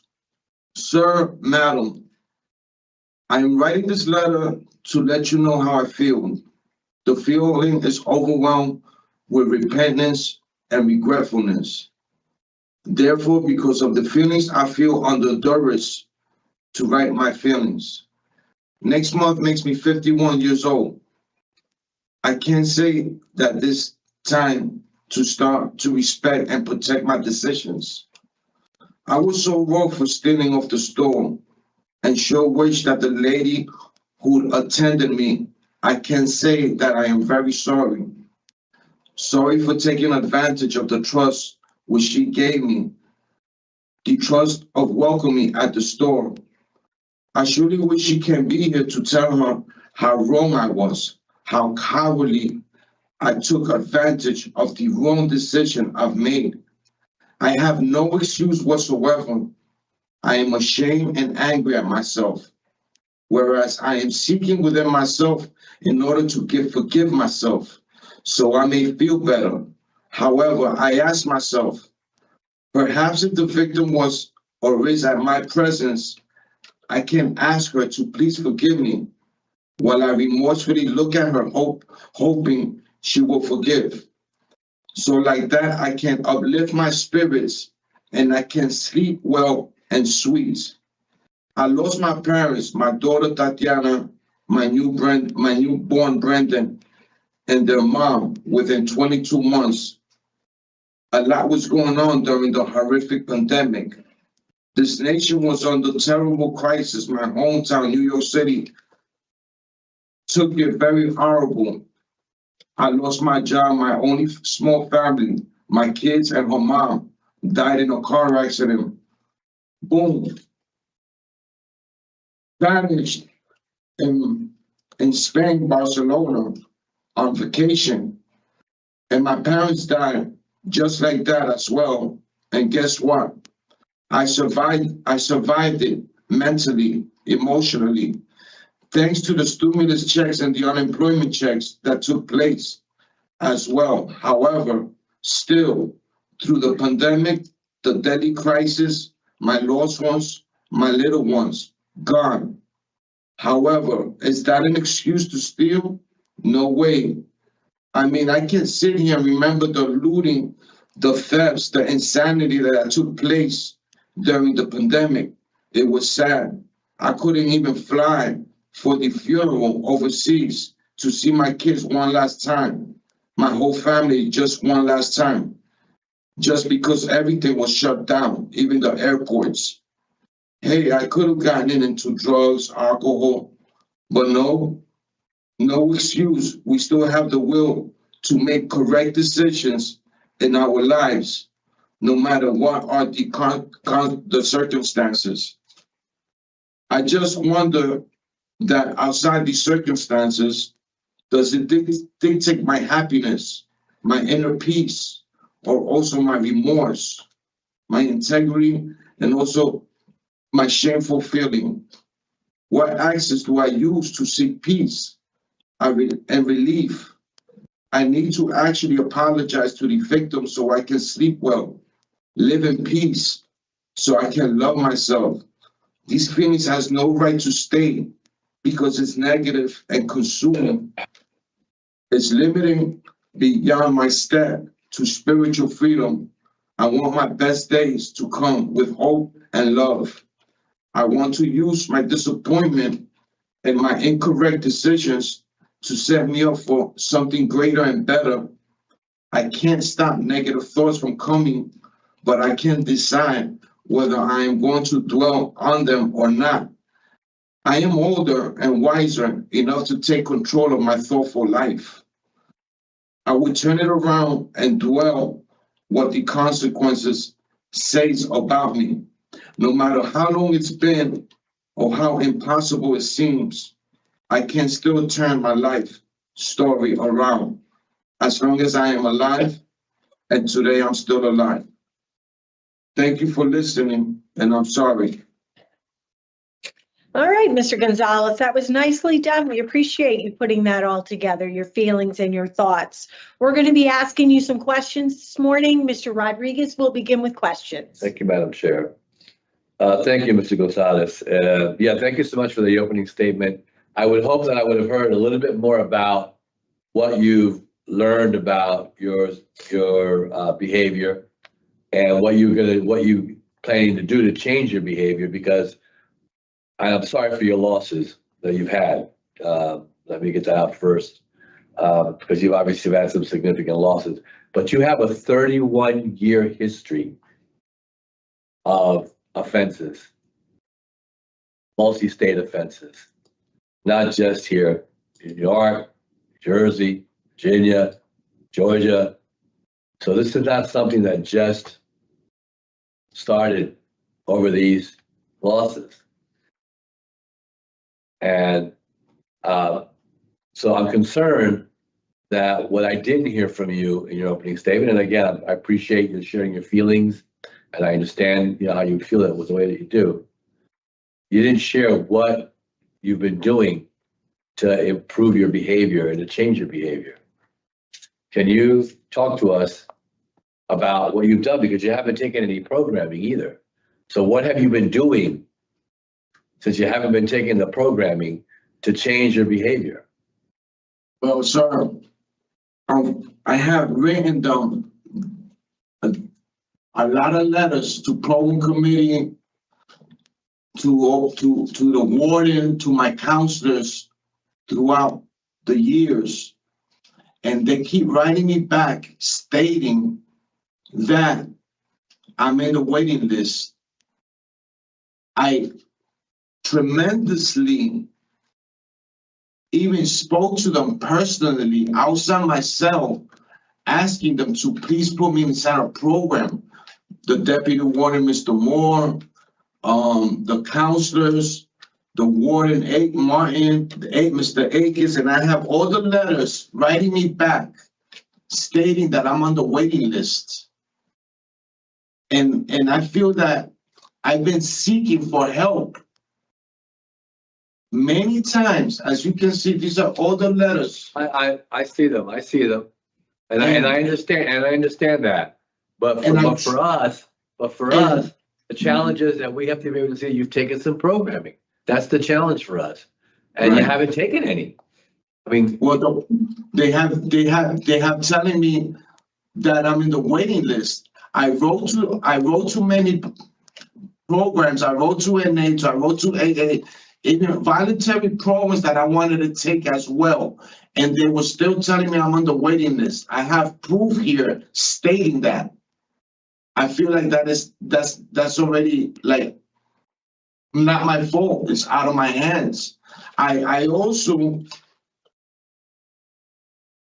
the only programs that I was able to be successful, that I was waiting for extradition in Rikers Island for a whole 8 months, that they never credit me as well. I did programs there, but I got certificates, but I gave it to my lawyer to show to the judge, and he never gave it back when I was in Rikers Island.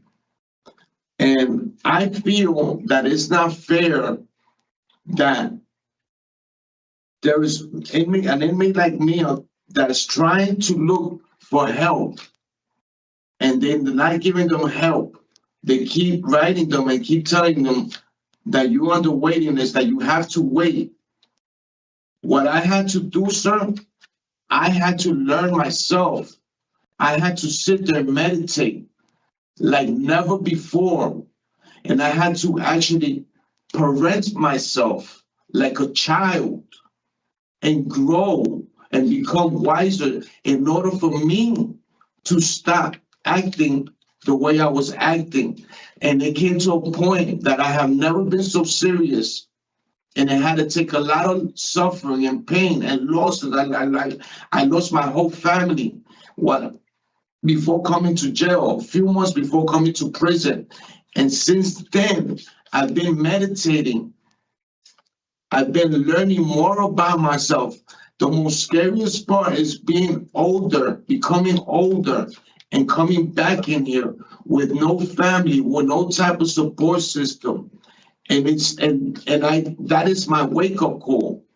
That is the only way that I learn about myself, is throughout becoming 51 years old of age today, and taking all my thoughts and my decision making, protecting them and defending them. How? By becoming a person that will respect the law, that will be able to go on with his life without committing any crimes. Yeah, I hear you. I hear you, Mr. Gonzalez. But for me, I would want to see you get into some programming. I would have a very difficult time today, and I'm going to wait to hear what my colleagues have to say as well. But I would have a very difficult time today because, you know, without the programming, I don't see how you get to where you need to get to, especially with your history. And I'm sure that, you know, in other places that you've been in, you said you were at Rikers Island. Did you take programming there? I told you that was the only time that I was able to seek help. They gave me the certificates. I was in the Parole Association. I gave it to the judge for it's for a drug program, and it's called the Osborne Association. It's about how to make decisions, make right decisions. And I gave it to my lawyer in order to present it to the judge, and he never gave it back to me. Yeah. And that's the only time that I was able for them to help me out. Since I've been here, I've been trying to get help. It's not my fault. I can see that, and I realize it's not your fault. Now, my accountability is I have no tickets, no behavior reports, none at all. That's positive. That's very positive. You know, so that shows that, to me, that reflects of how I'm become of, you know, because before I was catching tickets, I was having a very long disciplinary reports on my last convictions. And now today, I learned by myself, what are the consequences of the wrong decisions that I make? and I did the right decisions that is, you know, in order for me to stay out of trouble. Mr. And so, Gonzalez, Mr. Gonzalez, you've already said that from me. I've already heard that from you. I understand that you've done a lot of your self-work, working on yourself. I get that. But for me, I think you need structured programming to really give you the additional support that you need to be able to make it out in the community. You have a long history, sir. 31 years. Okay. You know, and I hear that you're trying to work on yourself and you're doing the work. I hear that. But my struggle, and I see that, my struggle is that for me, you still need to have the programming. That's kind of where I'm at this particular point. Well, yeah, I have no. So I'm sorry, I have you don't no. go any further. I already know you're asking. I already know you requested it. I got all that. I just, you know, you just need to, from my end, somehow you still need to get to that programming and finish up some of them. And some of the programs that you got listed are really good programs that would be very helpful for you. Yeah, I have no problem doing them in the street. Yeah. You know, I could do them in society. I would want to see you do it before you get out. I would want to see you do it before you get out to society. Yeah. But I do appreciate the work that you have been doing, sir. Again, that's kind of where I'm at. Listen, you score a 5 in your substance abuse score, which tells me that you really need some work around your issues of substance abuse. Have you done any NA work, any NA groups? It feels like you wasn't listening to me. I told you that I voluntarily wrote to the NA groups, AA, every program you could think of as far as the drug programs, you know, decision making. I wrote them, and this is what I get. No, those are not the same programs that we're talking about. I cannot, I'm sorry. I cannot, and there's nothing else I could do. You could tell me about getting the programs, but sir, I've been trying to since I've been in Connecticut. I got that already. Thank you for saying that. I understand it's a big corporation. I understand the council's. Mr. Gonzalez, we understand, like you, like many other people we have already seen today have been trying to get into programs. We have that information that you've written. There's just a list. They can only do so many people. So we're just telling you that we understand that you've made tremendous efforts. We're not taking that away from you, but we can't keep talking about the institution and, you know, and how it's not working for you. All right? I'm done. Do you have anything else? I don't really have any other additional questions. Thank you. Thank you, Mr. Gonzalez. I just wanted to ask Mr. Gonzalez, I don't know what documentation you were trying to show to the judge, but 25 years ago, you were put in the daytop program for 10 months and they discharged you unsuccessfully because you did not complete it. Yes. So, and you attended meetings for 6 months. I don't know what happened there. So for me, Mr. Gonzalez, you need to complete all your OAP programs. Yeah, so I don't find you suitable. I'm all set. Thank you, Ms. Chance. Okay. We're going to deliberate now, Mr. Gonzalez. Mr. Rodriguez? I'm sorry. May I say something? I have succeeded other programs, as domestic violence programs. I even paid $40 out of my pocket, $40 a week. Okay. So the ones that I didn't succeed, okay, what about the ones that I did? I was successful. Okay. You know? Thank you, Mr. Gonzalez. Yes, thank you, Mr. Gonzalez. Mr. Rodriguez? Madam Chair, but you heard my struggle. Struggle, he hasn't been able to take the programs, and we understand that it's on a wait list, and that's the challenge for him. I cannot find him suitable for discretionary parole today without those programs. He's a 31-year history of criminal offenses dating back in many states, not just here. This offense here was outrageous, large amount of money for the rings that were stolen. I just cannot find him suitable today. I wish and it's not that I don't see him trying to do something for himself. I do see that, but without those programs, I just can't support suitability today. Right, I agree. Mr. Gonzalez, history goes back to 1992, and I was going through there. There's not really any gaps in his criminal history. I know. It's continual repetition, larceny. I mean, he talked about completing domestic violence. There's violations of protective orders, stalking, fugitive from justice. I mean, he's got a long criminal history. He's had a lot of loss and a lot of struggles, and we understand that puts somebody just upside down. So we do understand that and hear what his losses were prior. But we cannot negate the fact that there is a large amount of jewelry stolen from these stores, 93,000 in one store alone. And Mr. Gonzalez, has a significant history of addiction. So putting him in the community without prior programming sets him up for failure, sets the community up for risk. So, we do understand there's a wait for programs. Him, like everybody else, is doing the best they can to do that. So, Well, I'm not from this Mr. community. Gonzalez, we are deliberating. You cannot interrupt. Thank you. Oh, okay. We appreciate your cooperation. So, Ms. Chance. So, I agree, he's not appropriate, and I know he lost his wife and his daughter. That was in 2022, but look at his history before. That's from the. And as you said, there is no gap. Yeah. So I don't find him suitable, and I don't have him coming back. Okay. And Mr. Rodriguez, reasons? Yes.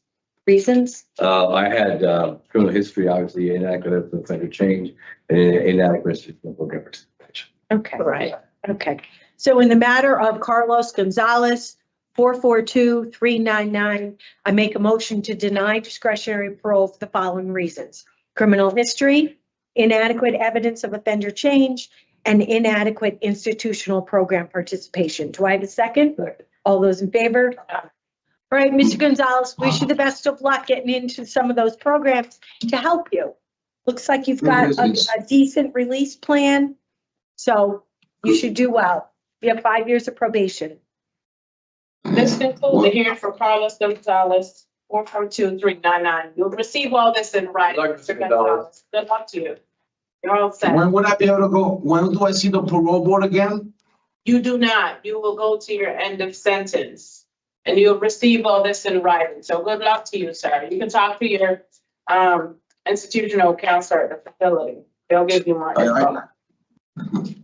So does that mean that I don't have a parole dates again? Like, Yes, sir, you don't. Yes. That's exactly what that means. Yeah, You'll take that up with DOC and you'll talk to them now about your halfway house eligibility. Right, you'll be eligible. Okay? Yeah. no, You're but all I'm set. not. We have to move on, sir. I'm from New York City, so I don't have no ties in Connecticut. I Yeah, have you'll no ties. Talk to your unit counselor and they'll give you more information on the next step of your journey, okay? No, he's gonna put me on the waiting list for another 2 years probably. Yes, sir. Good corporation, good business. All right, take care. Have a good one. You're all set. You could go. Thank you. Good corporation. Okay.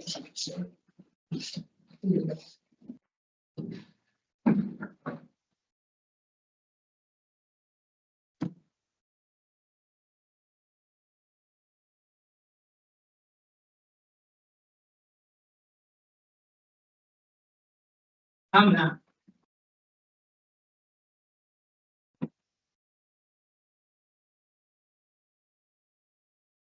Good morning.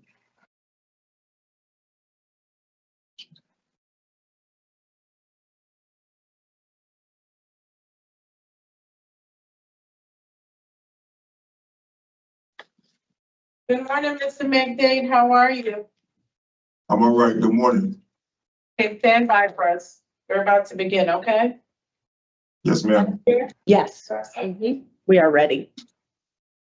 Good morning. My name is Parole Officer Smelly. Today's Friday, November 21st, 2025. And this is the hearing of the Connecticut Board of Pardons and Parole. The following board members are present this morning and by stating their names on the record, certify they have reviewed all statutorily required documents and available pertinent information in preparation of this hearing. Good morning, Deborah Smith Palmieri. Good morning, Panama Rodriguez. Good morning, Joy Chance. Please state your name and inmate number for the record, sir.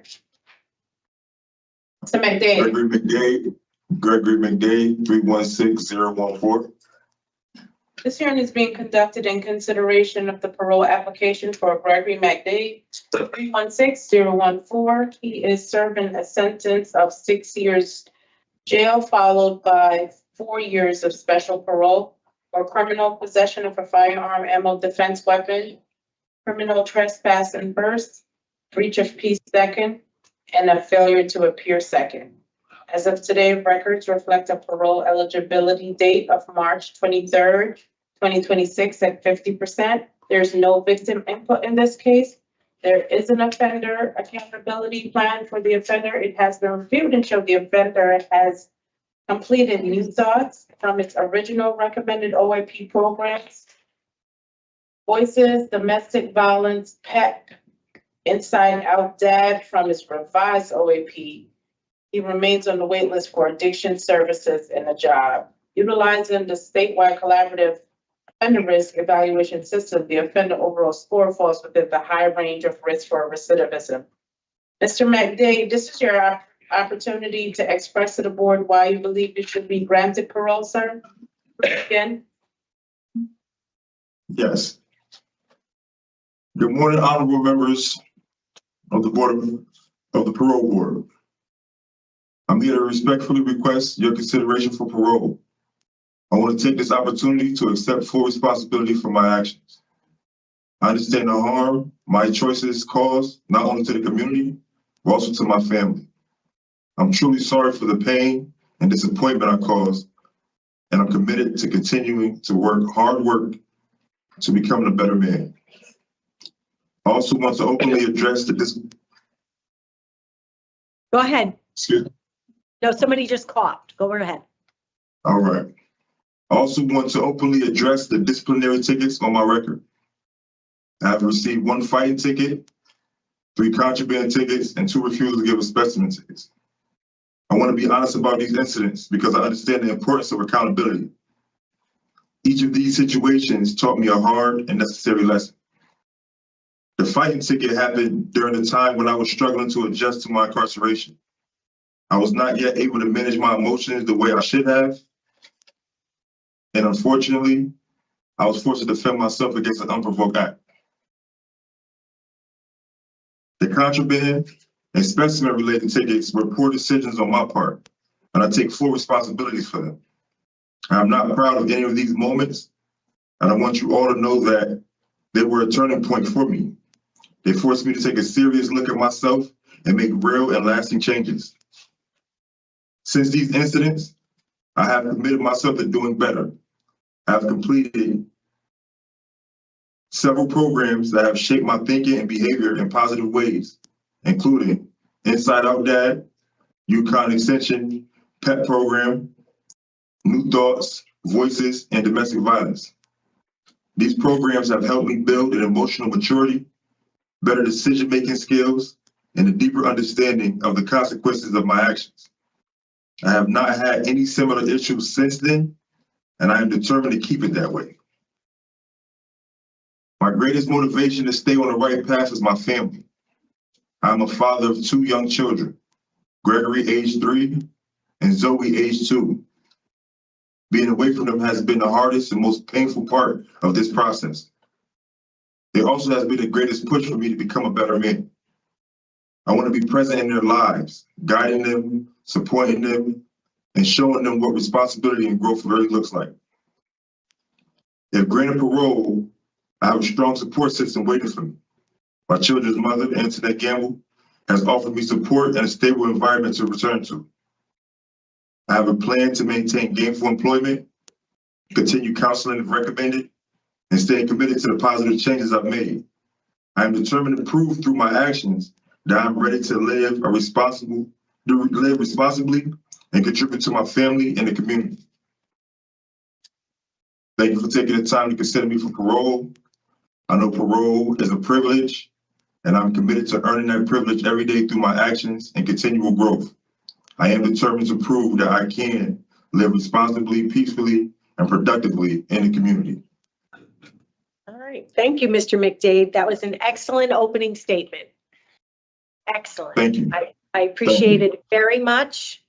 For the record, we have a letter of support from the mother of your children, Ms. Gamble.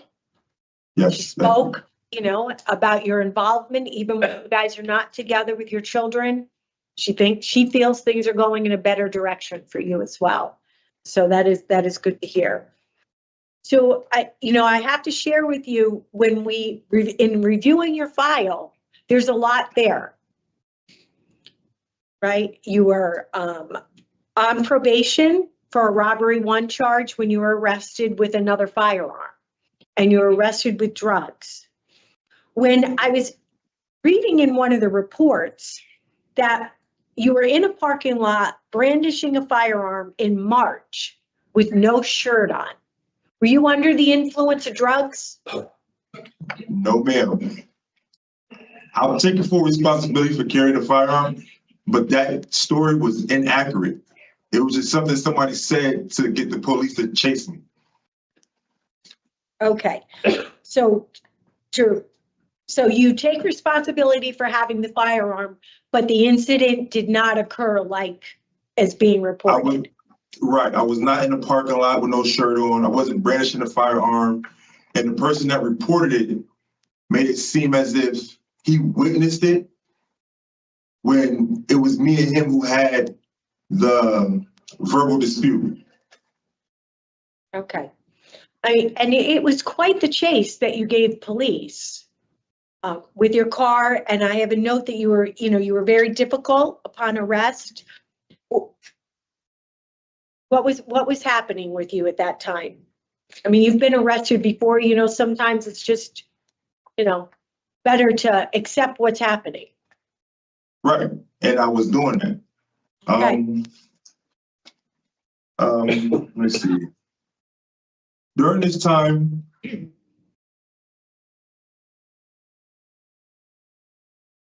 first to explain why I ran. I ran because I was afraid of being shot by the police. And because of that decision, it almost became a reality. It is one of my most regrettable choices I've ever made. It was just as bad as carrying a firearm in the first place. A choice I'll never make again, in a position I'll never be in again. Now, the truth is, the police report dressed it up to make it seem like I was aggressive or whatever. I was surrendering. The video footage shows it. The officers struck me twice. They had both of my hands. I've mentioned this several times, but it's one thing to read the report, it's another thing to see the video. Okay. I submitted myself, I was giving up. I am 350 pounds. So as I was, as they were trying to pull me out of the car, I can't just slide out of a car. As they were pulling me out of the car, I was surrendering. And then, they yanking on me, they striking me in the face. I'm like, why are you striking me? I'm giving up. Okay. They stepped back and then started firing tasers. I never ran, I never swung. I was just standing there. Okay. All right. I mean, we don't have the video, so I'm not even going to kind of question more about it. You are a tall person, big guy, so I can appreciate much of your story. Let's also, so you had a firearm. Let's go back to that. You're on parole. You're on parole for robbery 1 with a firearm. So why was it that you made this decision to then carry a firearm again when you know what the consequences of that would be? It's not a matter of if, it's a matter of when it would be. At the time, I was carrying a gun. I was thinking in a very unhealthy and immature way. I told myself it was for my protection, but the truth is, I put myself and others at risk. I knew I had a previous gun charge, and choosing to carry again was irresponsible and unacceptable. I take full responsibility for that decision, no excuses. Okay. I mean, did you feel like you needed to be protected? Did you feel like you just wanted to have a firearm? Did you recall ever giving yourself kind of a saying, you know, weighing out the consequences of what that would be like once you were caught? Several times. You know, I've always lived in Hartford my entire life, and because of that, at one time I really feel like I need to protect myself against the coming dangers. But again, it was a really unhealthy way of thinking, because I don't need to protect myself from not putting myself in those type of situations. Okay. You know, one of your other charges is a criminal trespass first with a breach of peace, failure to appear. It's underlying is a domestic violence. And that is not with the person that wrote the letter. It's with another person. Do you have any contact with that person? Not at all. Okay. When you've taken the domestic violence program, how do you, having taken that program, how do you think you might handle situations differently in the future?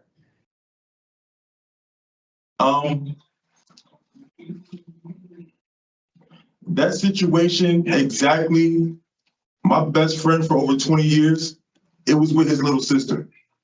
I've known her for over 20 years.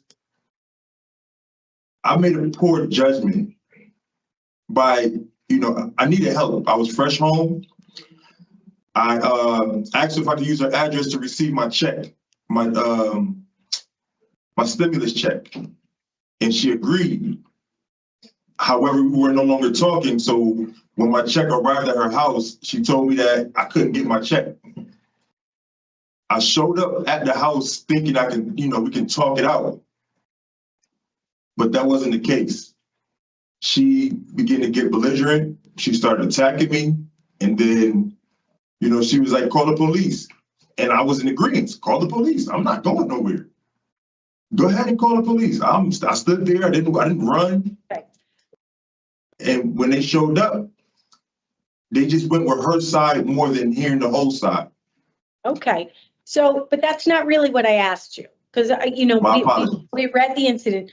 So when you've taken the domestic violence program, you've taken voices and you've taken new thoughts. Yes. So with the information, with some of the strategies that maybe you've taken away from those programs, how would you handle something like that differently? Now, to protect both parties, I realize it's better to call the police first. In a situation like that, I should have gotten in contact with the authorities to let them know, hey, I'm missing property, and this person is the last person to report it, that they had it. Instead of trying to do it myself, finding myself in situations that's uncomfortable, normally I feel like I can do something about it. But I realize I can have outside sources, outside help that can help me. I don't have to do everything by myself.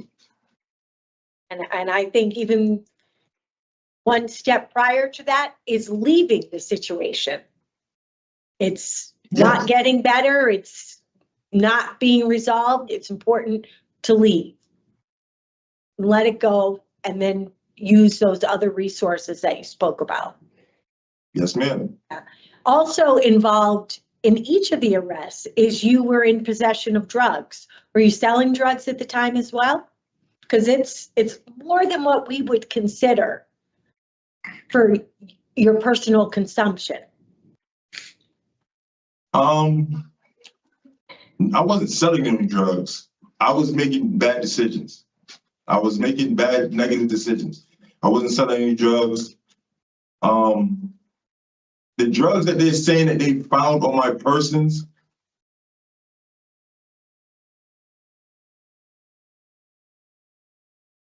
might have been more, it was less than what was reported. It wasn't necessarily that much drugs. They were there though, but it wasn't as they report. So, but I think we can both agree they are more than Yes, ma'am. personal consumption, and they were packaged for sale. At least the fentanyl was. Yes, ma'am. You have, like I just mentioned, done some good programs. You did the New Thoughts, you did the Voices program, Inside Out Dad program. Which program do you think has had the greatest impact on you? The program that had the greatest impact. I gained a lot from each program. The Yukon PEP program really taught me a lot about coping, and processing. Domestic violence showed me a different side of the board. It showed me how situations can go from one end to the other, and the different ways of domestic violence. I didn't realize domestic violence was as broad as it was. I watched a video about a lady that suffered through a lot of domestic violence in Torrington, which is why I see why Connecticut has the laws it has today. I think her name was Mrs. Thurman. Yes. It was incredible. Yep, That that's video was how incredible. a lot of those look. But how do you think they're going to help you when you're back in the community? That's what I want to know. Because I know what I know now. Well, let me rephrase that a little bit too to help you. So how do you think these programs have helped reshape your thinking and your behaviors and your decision making?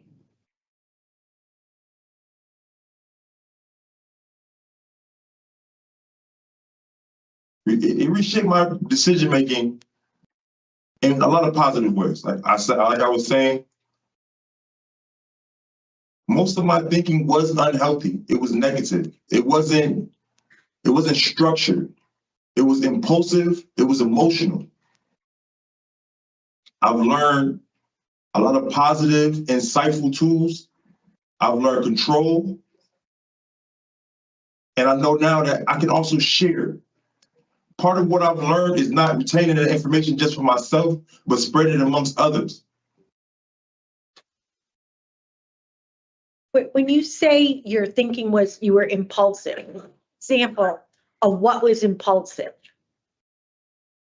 It was impulsive. My impulsive thinking comes from an emotional base.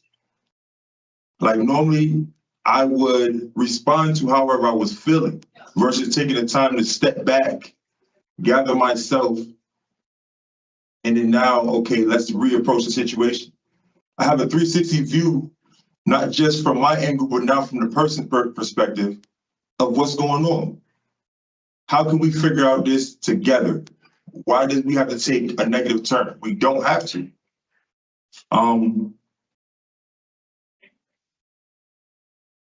Going back to the programs, I want to say Voices was probably one of the more important ones to me because it showed me that there are victims everywhere. There are victims in every situation, even when there isn't really a victim. When it doesn't appear to be a victim, everybody's a victim. Not just me, not just the community, not just the person not just the person that I'm dealing with, but my family. It trickles down. It extends, and it's like dropping something in the water and the ripple effects. It has ripple effects. I learned a lot from Voices and New Thoughts. It taught me to, again, change my way of thinking. Okay. Have composure. Yeah. I think what I hear that I find is important is to appreciate the ripple effect of your behaviors, right? It doesn't just affect you're incarcerated, but it affects all the people, your children, the mother of your children, the victims, your community. When you carry a firearm, when you drive through the streets erratically, when you don't cooperate, When you're selling drugs, it affects your whole community.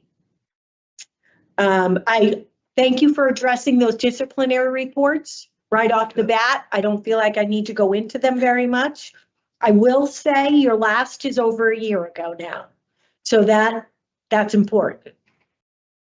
The other issue that is a little concerning to me is you were on probation when you were arrested, as I spoke about earlier, but you've also struggled on community supervision throughout your history.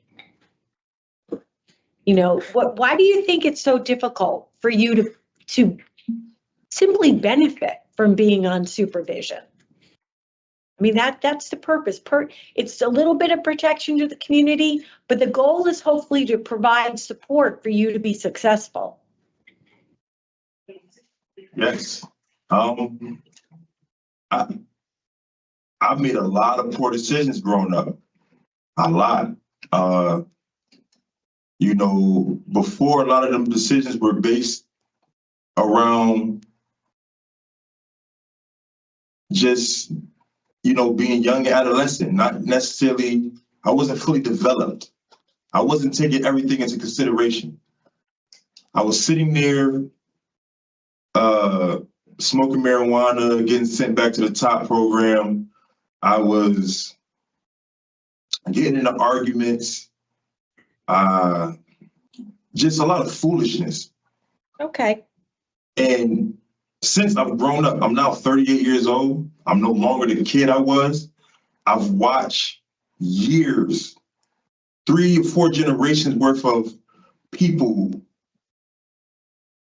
make the same mistakes and get better. Like, everybody's not stuck in the time frame they were when they made these decisions. I'm an example. Since getting in trouble, I've not been in trouble since. I've been doing the hard work, and I see that it takes hard work to move forward. So every day I'm constantly practicing that. Positive energy. I speak that every day amongst all my peers, even amongst the staff here. I mean, I keep a great rapport with me everywhere I go. I'm in great communication with everyone around me, and I push everybody.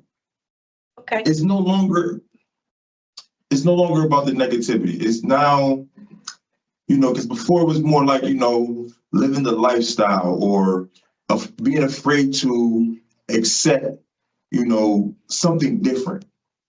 I know now I have to remove myself from that type of environment. You know, I was living in Hartford every day, going down to the corner store and hanging out with the same guys who's in front of the corner store. That's no longer my goals. I'm a father. I have 2 beautiful kids, but they need their father. They do. They're little. They're little. My son is 3 years old, but he's already 4 feet and 80 pounds. He's going to grow to basically be my size, if not bigger. And I'm concerned for him. I don't want him to have my same pitfalls. Like, it's scary. You're a baby and they're already treating you bigger than your size because of your size. So, Mr. McDade, the last program on your list is addiction services. Now, your addiction score is a 5. You know that that's the highest addiction score somebody can have. So, Yes, ma'am. and, you know, I see your history, and that you admitted yourself, you know, you're smoking marijuana, they're sending you back to programming. Do you think that the marijuana clouds your judgment? Think it adds to your poor decision making? Honestly, I don't believe that it adds to my, it makes poor decision making. What it do is it makes me lazy. It makes me not want to do the work. And I realize that being clean and staying away from drugs is more important than anything. I am currently enrolled in a tier 4. When did you start that? I started it 2 weeks ago. Okay. Do you know when you're going to finish? It's a 6-month program. Okay. So let's see, November, around April, probably May, June? Probably, again, about 6 months. So if I started 2 weeks ago, let's say November, December, January, February, about April, May. Okay, all right. So you just started that. That's music to my ears. That's excellent. We're very happy about that. I appreciate you really thinking about my question about marijuana, because marijuana does make you, people think it makes you, you know, calm down. It really makes you lazy and not want to do things. Yeah, because you should be doing things. You should be working, taking care of your family. Right. Right. Okay. And it's been a struggle for my child's mother. I mean, you said she said we wasn't together. It's news to me.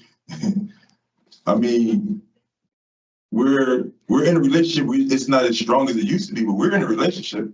Yeah, I'm not saying that you're not together. I'm just saying that she says that there have been times over the years where you guys maybe been in a separation, or maybe she's talking about now while you're incarcerated, that you're still a good father. Right. Maybe I need to go back and look at the letter again. I'm just kind of thinking off a few things I read in it. All right, so you're in the Tier 4 program. I'm very, very happy to hear that. You have a decent release plan from the mom of your children, who's said you can come and stay there. Looks like you have employment. So you got some positive things in place. I will not sugarcoat the fact that your criminal history is alarming, right? You got a assault, you score high for risk to recidivate. Your criminal history includes assault ones, other gun charges. You were on probation for robbery. So there's some things that you need to overcome. But I'd like to see you finish that Tier 4 program, not have any more disciplinary reports, and then see where you're at. Okay. Okay? Yes, ma'am. All right. Ms. Chambers? I just had one question, Mr. McDade. You said you didn't think your sentence was fair because it's a lot of time for gun possession. Why did you say that?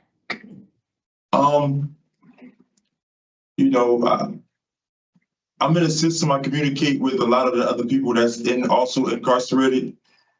You know, people get 2 years, 3 years. But Mr. McDade, you don't know their criminal history. You had an assault 1 charge in October of 2008. You were given 4 years with 6 years special parole. You did not do very well on special parole from 211 right back down to 240. You kept violating. Then you had the assault first, where you discharge of firearms, and you were given an additional 7 years. And here we are today with another weapon charge. But it's not just the current one that you're in for. If you take a look at your criminal history, you'll understand, or you should understand. Okay? I'm glad to see that you've taken all those programs and you're in the Tier 4 program. So I don't have any other questions, but good luck. Mr. Rodriguez? Thank you, Madam Chair. Yeah, Mr. McDade, I too had serious concerns about your prior history and your challenges that you faced on your releases. But your opening statement was very well done, and you really addressed some of the issues around the disciplinary report that were very concerning. And I'm glad to hear that you are currently in Tier 4. I think that's a really good step for you. And I hope that you stay in it and do what you got to do to make it right. And that while completing it, that you set for yourself a really strong recovery plan coming out. So you have strong supports coming out. I don't have any additional questions for you. All right, Mr. McDade, I want to clarify, because I don't want to get Ms. Gamble into any confusion with Ms. Gamble. Her statement was, even while being separated from us. Gregory has remained a deeply involved as a father. So, okay? I talk to my kids every single day, at least Yeah. 3 phone calls. Yeah, it's a very positive letter that she wrote on your behalf. So that Thank is nice. All right, we are done with our questions for today. We'll deliberate now. You can sit and listen, just don't interrupt. All right, I think we've covered quite a bit of information with Mr. McDade in this interview today. Right off the bat, you know, he does score high for risk to recidivate, and that's, as Ms. Chance pointed out, you know, he has a very concerning criminal history that includes assaults with a firearm and poor record on community supervision. He has 6 disciplinary reports. The last is a year ago, so that does show signs of improvement and offender change. He's taken a number of good programs, currently in the Tier 4 program, which is an appropriate program based on his drug score, has support in the community, reported employment, although we didn't have verification of it. You know, Mr. McDade is certainly not suitable for release today. I'm based on, you know, the fact that, well, I would say his criminal history, his high risk to score, and the charges before us today. But I am encouraged by the programming that he's done and some of what we hear today. So I don't find him suitable for today, but I would like to discuss bringing him back for another hearing in a year. Ms. Chance? That's 6 months or fewer. Yeah, a year though. Ms. Chance? Yeah, okay, all right. So, criminal history, current offense committed while on parole, Yeah. right? And in Oh, no, on On probation. probation. And inadequate institute and program participation, because we want him to do that. I do hear offender change. Yeah. So in the matter of Gregory McDade, inmate number 316014, I make a motion to deny discretionary parole for the following reasons: criminal history, current offense committed while on probation, and inadequate institutional program participation. Do I have a second? Second. All those in favor? Aye. And we have had discussion about Mr. Dade and encouraged by his progress and would like to bring him back for another hearing in 1 year. That would be November 2026, at which time we would like him to successfully complete the Tier 4 program, do any other positive programming that might be available to him, no disciplinary reports. That also puts him 2 years out from any disciplinary reports, and develop a relapse prevention plan for himself and the community. Anything else? No, that's it. Okay, so that's what we'll do. All right, Mr. McDade, did you hear most of that, all of that? Yes, ma'am. I know it's probably not what you wanted to hear today, but I feel like it's the best we could do for you today. So now it'll be up to you. There's, you know, it's no guarantee the next time you come, but the better you do, the better your opportunity for parole. And then you still have 2 more years of parole that you could go out to. Okay, Okay, good luck. thank you. This concludes the hearing for Gregory McDade 316014. You receive all this in writing. Good luck to you. Oh, it's not time for me to leave it. Leave. Yes, thank you. Thank you. Yes. You go to microphone, so you gotta wait. Thank you. You want, come on in, morning.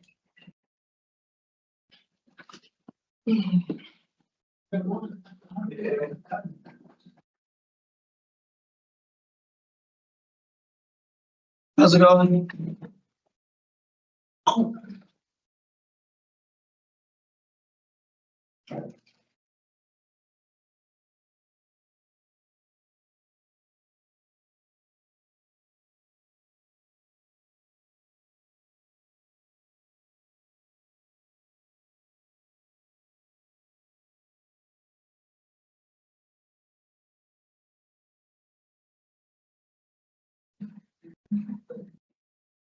Okay,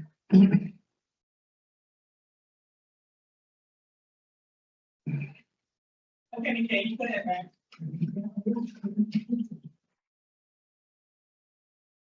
Good morning, Mr. Moore. Morning. We're about to begin, okay, sir? What was Good that? morning. Good morning, my name is Parole Officer Smelling. Today's Friday, November 21st, 2025, and this is a hearing of the Connecticut Board of Pardons and Parole. The following board members are present this morning and by state their names on the record, certify their reviewed all statutorily required documents and available pertinent information in preparation of this hearing. Good morning, Deborah Smith Palmieri. Good morning, Good George morning. Ann. Good morning, Pedro Rodriguez. Please state your name and inmate number for the record, sir. My name is Michael Wade Moore, 450-122. This hearing is being conducted in consideration of the parole application for Michael Moore, 450122. He is serving a sentence of 10 years execution suspended after 3 years jail, followed by 5 years of probation for threatening curse, violence, reckless disregard, and 2 counts of violation of protective order. As of today, records reflect a parole eligibility date of April 5th, 2026 at 50%. There's no victim input in this case. There is an offender accountability plan for the offender. It has been reviewed and shows the offender has not completed any programming from his original recommended OAP programs. He remains on the wait list for a 5 to 7 day job in domestic violence. Utilizing the statewide collaborative offender risk evaluation system, the offender overall score falls within the moderate range of risk for recidivism. Mr. Moore, this is your opportunity to express to the board why you believe you should be granted parole. You may begin, sir. Okay, yes. Dear honorable members of parole, I just want to take a few minutes to say I am truly sorry and take full responsibility for what I put Anna through. She didn't deserve anything like that to happen to her, and I am so sorry that she had to experience that. Not her or anyone deserves to go through that. If I get a second chance, I promise that I will never contact or go near Anna ever again, nor treat another woman the way I treated her ever again. It was wrong in so many ways, and alcohol was a big part of that. And I am now over a year sober, and I will continue to stay sober. If you guys give me a second chance, I plan to go back to work at Superior Pools and Construction and get back into my daughter's life and be trouble-free and stay on the right path from here on out. Being incarcerated changed me in a lot of ways for the better, as in I'm finally sober from alcohol and learned that jail is not for me in any way. I got my TV stolen, food stolen, picked on. I just want to get back to society and succeed like my father has. And my support team is one of a kind. They are all successful and want me to do right in every way and will be there with me every step of the way. Thank you for taking the time to come and see me. And if I get a second chance, you will never see me in jail or court ever again. Thank you. Thank you, Mr. Moore. That was great. We don't want to ever see you again. So jail should be a deterrent. Sounds like you've had some struggles, but you're making the best of things. That's good to hear. Right. Thank you. I appreciate it. All right. Ms. Chance is going to begin with questions this morning. When we're done with the questions, we'll deliberate and give you our decision. Okay. So, Mr. Moore, I'm just going to tell you what's concerning me. You were drunk and under the influence of alcohol and threatened your girlfriend, right? Yes. And then you're incarcerated. You got 3 DRs. The one from March of this year, you threatened to shoot the officer in the face. So it appears to me that your behavior in the community is similar to your behavior during incarceration. And I understand you have not completed any programs. But if you look at your tickets, you should understand why. Okay? The one in July of this year was for fighting. The one in April was for interfering with safety and security. Yes. And then the third one was the threatening one. So for me, I don't find you suitable today because you haven't taken any programs to address your substance abuse, which has a drug score of 5, and your behavior through the disciplinary reports indicates similar behavior in the community. Okay, I signed up for AA classes. I've been attending them. It's not on my OAP. I did that on my own. I have the paper right here. Well, that that's I've been attending. voluntary. When did you Yes. start? And I started that 9/11. I started that. I've been doing that for a few months just to help myself, stay on the right path. well, I'm And I glad have to about, hear. thank you. I have about, I don't know, 25 papers since June. Trying to get into the programs. I've been on the list every time. I've been trying. I brought all of them. It's at least 27 papers, 27 request forms of trying to get into the programs. We I just keep understand saying I'm that. on the list. We understand that, Mr. Moore. But Okay. based on the charges that you are incarcerated for and your disciplinary reports, we do need you to take, there is DV, New Thoughts, Yes. Voices, and you say you're attending AA meetings. Yeah. So on my OAP for this prison when I came here, there's only domestic violence. I have my OAP. It's just domestic violence and a referral for what is it called? A referral for addiction services and to get a job. Right. Addiction services is, you get evaluated for one of the tier programs. Yes. Okay. But it doesn't say nothing about New Thoughts or Voices. Oh, well. I have your OAP that's dated June 17, 2025. It has Yes, that was from the. Voices, let me finish, anger Sorry. management, DV, New Thoughts, and they must have added addiction services when they removed anger management. So that was for when I was at Carl Robinson. Once I came to Osborne, they only gave me 3. I have the paper and it says domestic violence, get a job, and referral for addiction services. That was all that's on there. I have the paper.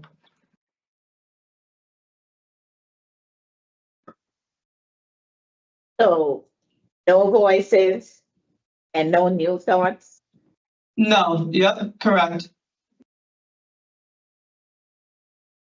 Well, in any case, as I've said before, that I can't find you suitable today because I do think you need to do that addiction services program. I'm happy to Okay. hear that you're attending AA meetings because that will Yes. help you along with the addiction services program. Yes, they told me that I have for addiction services. They told me I have to wait for my ticket to clear, and my ticket cleared today, so I'm free of everything. Today's the day my ticket cleared. Okay, so you might be able to start taking programs. Well, Yes, I'm happy yes. for that. Okay. Well,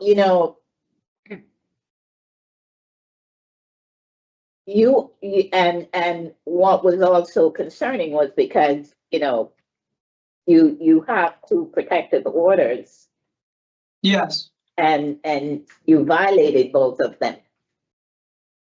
Yeah, so if you want, I can explain those.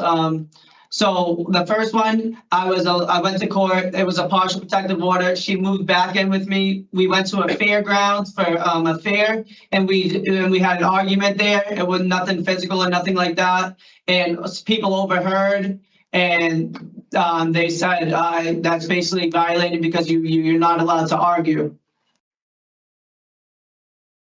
But once you have a protective order, you weren't supposed to move back in with her, right? No, mine was partial. I have all the paperwork. It was partial. It wasn't a no contact. I called my lawyer and he said yes, and I called the courthouse and they said yes. Okay. The violation was from arguing. Right, well, you're gonna have to straighten that out because you violated them. Yes, I have no intentions of contacting her, going near her. I have a family now. I have a new girlfriend. I have an apartment. I have a job.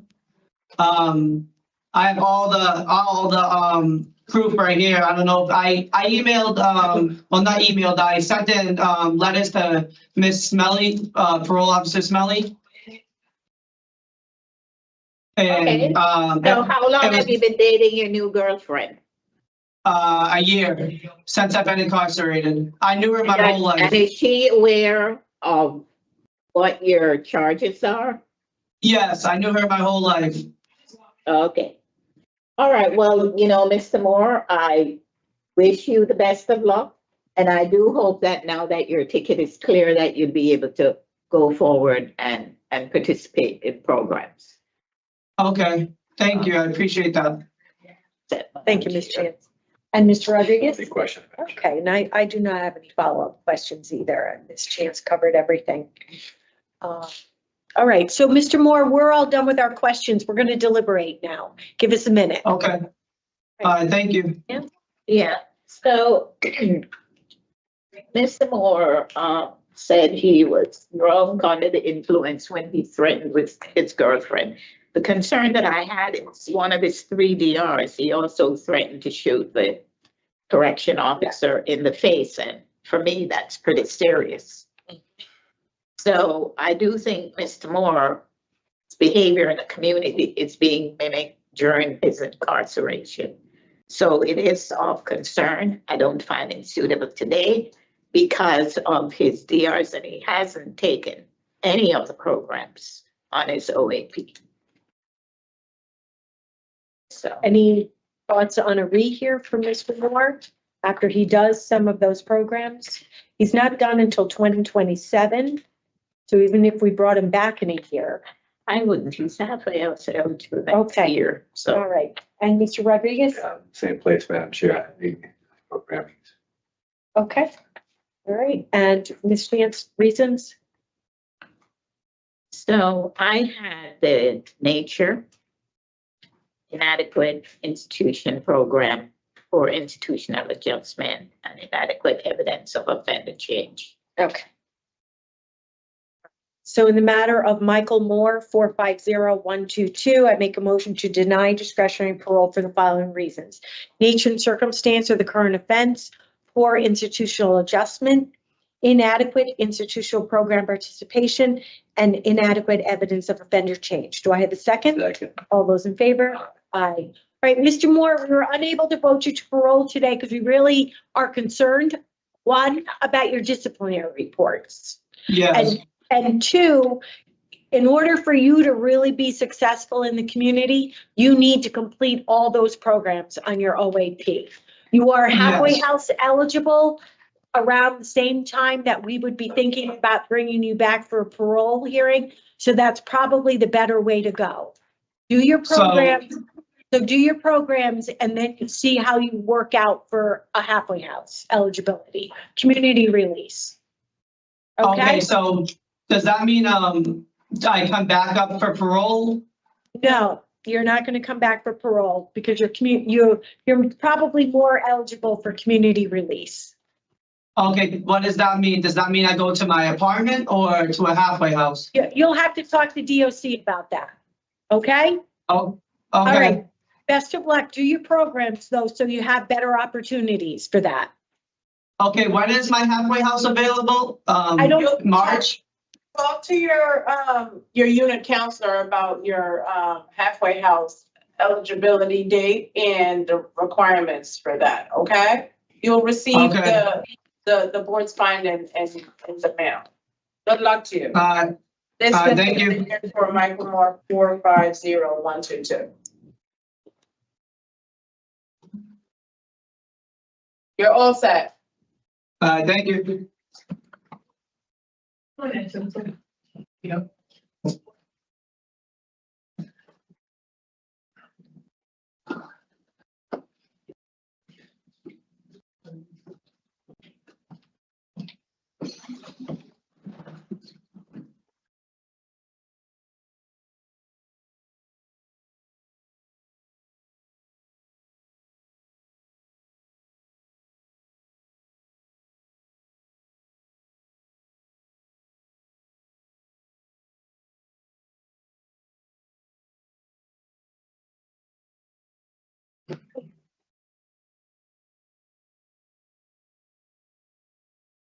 Hi, good afternoon, Mr. Simpson. How are you? We're about to begin, okay?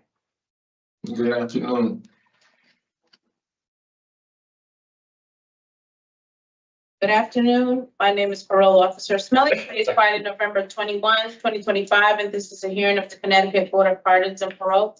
The following board members are present this afternoon.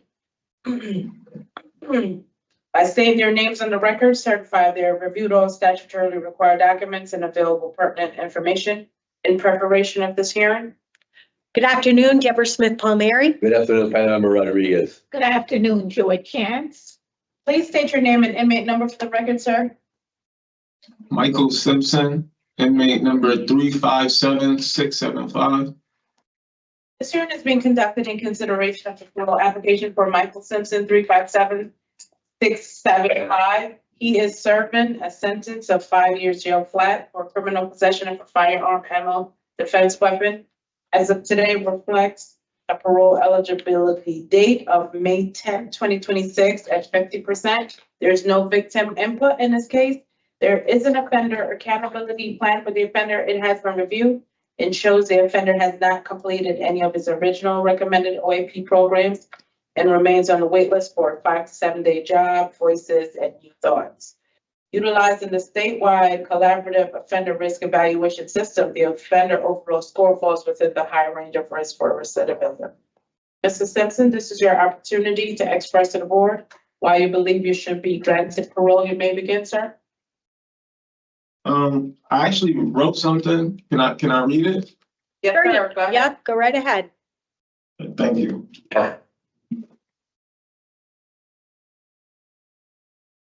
I said, I have not made the best choices and I'm not proud of it in a position that has put me and my kids and my family in. Everything I've done, I thought and I felt it was for my kids and my family, but in reality, I just ended up hurting them because I have not been there the way they need me during my incarceration. I'm very close with all 3 of my children and try to maintain the best positive and healthy connection and relationship with all of them. But during this period of time that I've been gone, I felt the pain and helplessness that I never want to experience again. I haven't been able to see or communicate with my oldest daughter the way I want and need to at a crucial age where she needs me now more than ever. I'm looking forward to being the father my kids know me to be and getting back to being productive and working and looking forward to what the future holds. I have not had a violent history. My intentions were never to hurt anybody. I've been dealing with how to go about the right way of protecting myself and my family with being a victim of gun violence myself. I've dealt with PTSD and anxiety and fear for my life because the individual allegedly who shot me is still out there. It's taken me down a dark and bad path that has to end, which is a constant battle that I've been working on. With good family and social support plus mental health treatment, I know I can and will succeed. I have a job waiting. I plan to get my barber license and eventually open up my own barbershop.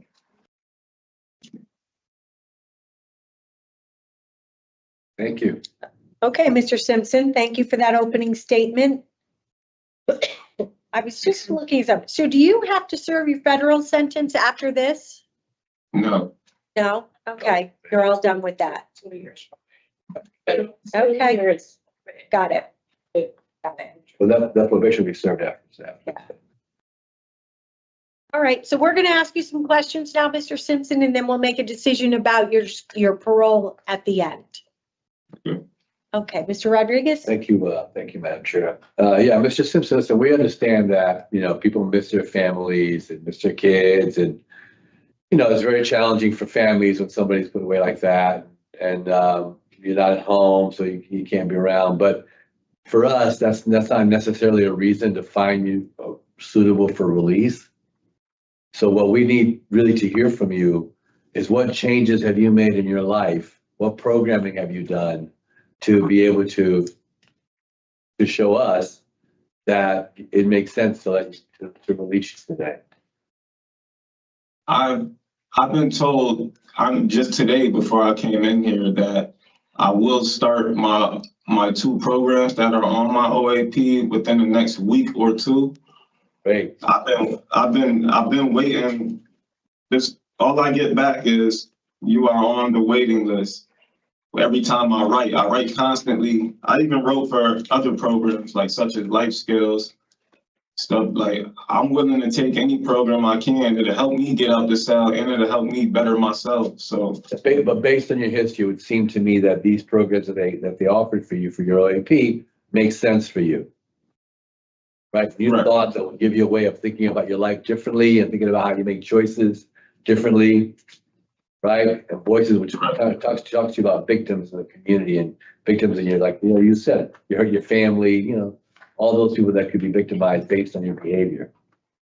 Right? So those programs are very important. And I'm really glad to hear that you're going to be starting, hopefully those you said 2 weeks. Yeah, so within the next week or 2. Yeah, so that's going to take some time to go through those programs, obviously.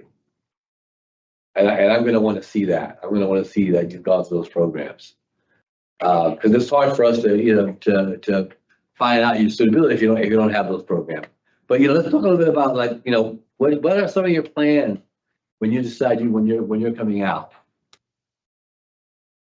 My plans are to get myself situated. I will be working. I also want to go back to barber school. I started that a while ago, and the school got shut down that I was in, which was Maranello at the time. So that's a passion of mine and something that I'm good at. I've been working on my craft while I'm in here. I've been cutting hair. So that's something I would like to do, is go get my barber license and eventually open up my own shop. That's a good profession. It's a good profession. Not for guys like me, but, you know. But that's a good profession. I wouldn't get you any money. So one of the other concerns that I had in your particular case is that in July, you had a disciplinary report for refusal to give a specimen. What was up with that? That was when I was in Cyboski. So it was a dorm setting. They woke me up like around 6 in the morning to give a specimen, and I was really irritated.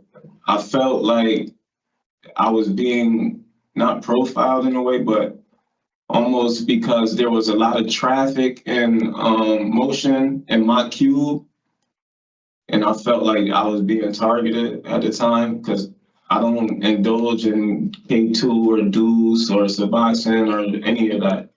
So I was a little confused and agitated first thing in the morning, waking up. But that's what that was about. You realize that refusing creates a problem for you, right? Yeah, I didn't know how it goes at the time. I just was in my feelings. I didn't make a rational decision at the time. Yeah, that's exactly why you've just proven it. That's exactly why I think you need to have the programming that you've got to take. Because had you taken it, you might have made a whole different other kind of decision. You know what I mean? And you had an opportunity to take it. And that's exactly what I want. And you're still a young man. You know, you're only 36 years old. You're still a young man. You still got a life to live. And, you know, you've got a history, right? It's not a great history. Right. And you want to try to, you know, reduce that possibly. We don't want to see you come back. You're going to have supervision when you leave. Right. Right. So we want to make sure that you're kind of prepared to set up. So for me, for right now, I'm going to be honest with you. I'm really leaning towards wanting to see you take those programs and get those programs completed.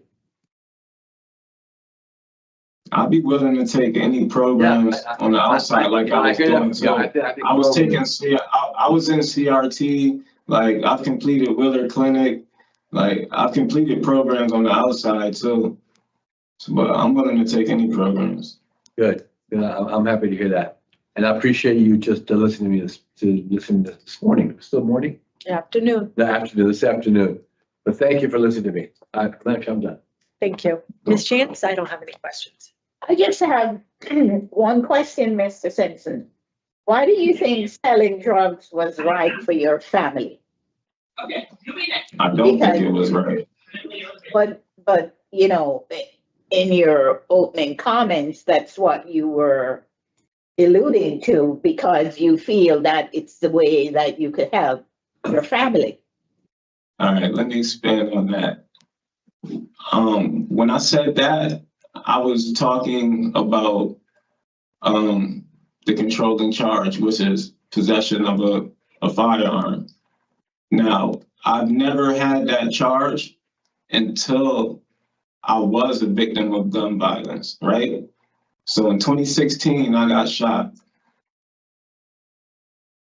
The police, task force, and everybody was contacting me. They were trying to help solve the case, whatever the case happened.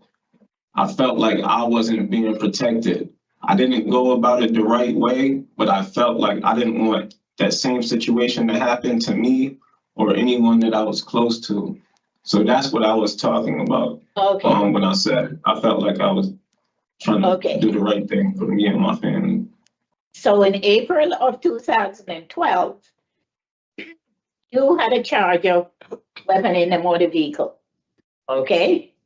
And then in August of 2016, you had a criminal gun possession charge. You paid a $5,000 fine. And then in 2021, you had a federal charge of possession of a firearm and ammunition by a felon. So that's 3 I count. The illegal weapon and motor vehicle, that was multiple people in that car. It was never found on my person, and it wasn't even a firearm. It was I think it was a airsoft gun or a BB gun or something like that. But I just didn't want to go through the process of fighting the case, so I ended up just copping out and taking a plea. Yeah.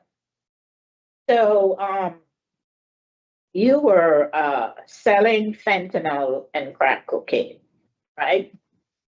And when they seized that, you had several guns and bullets, and they took $25,000 in cash. So you are 36 years old, Mr. Simpson. I hope that you can get some kind of vocational training so that you don't keep going back to selling drugs as a way to help support your family. That's why I'm supposed to start the barber program. I've been cutting hair. I know that that's not something that's a possibility for me to be doing. Okay. All right. Well, I don't have any further questions. I wish you the best of luck. Thank you, Ms. Chance. Mr. Simpson, where did you do your federal time? I did some of it in Allenwood in Pennsylvania, White Deer, PA, and then I just finished up my violation in Wyatt in Rhode Island. Okay. You know, I always find it interesting. You know, most people, when they're sentenced by the federal courts and end up doing their sentence so far away from Connecticut, far away from their family's ability to visit, you know, usually it has more of a deterrent to go back into the same business when you get home. But that doesn't seem to be the case for you. So I hope that, you know, you're going to consider your decisions a little bit more carefully. Definitely. Yeah. I'm not getting any younger.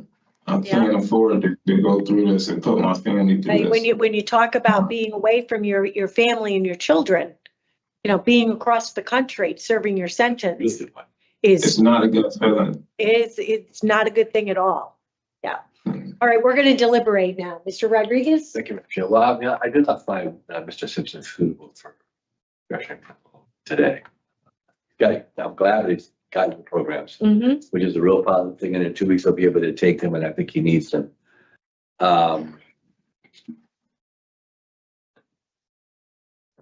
The criminal history was just too much. The fact that he hasn't finished the programs, he had a ticket in July, the refusal to get a specimen. I'm just not there today with him. whether they want to have a discussion around bringing him back after he takes these programs.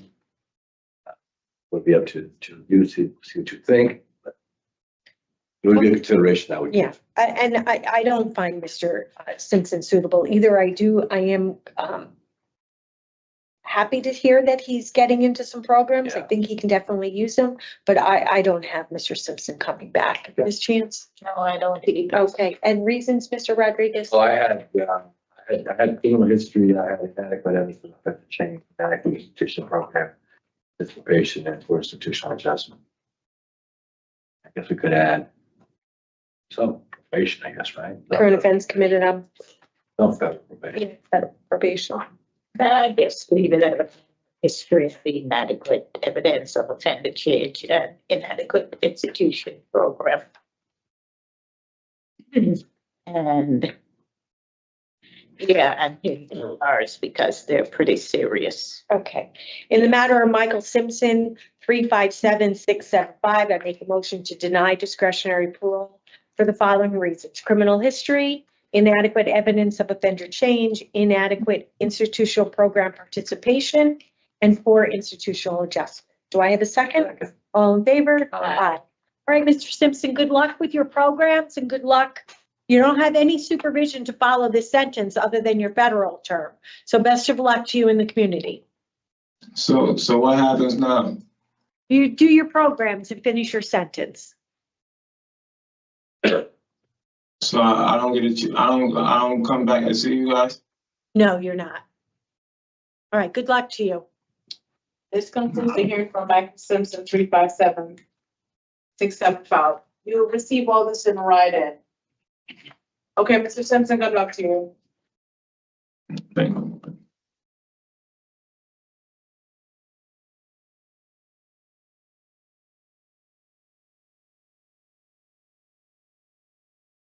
One instant.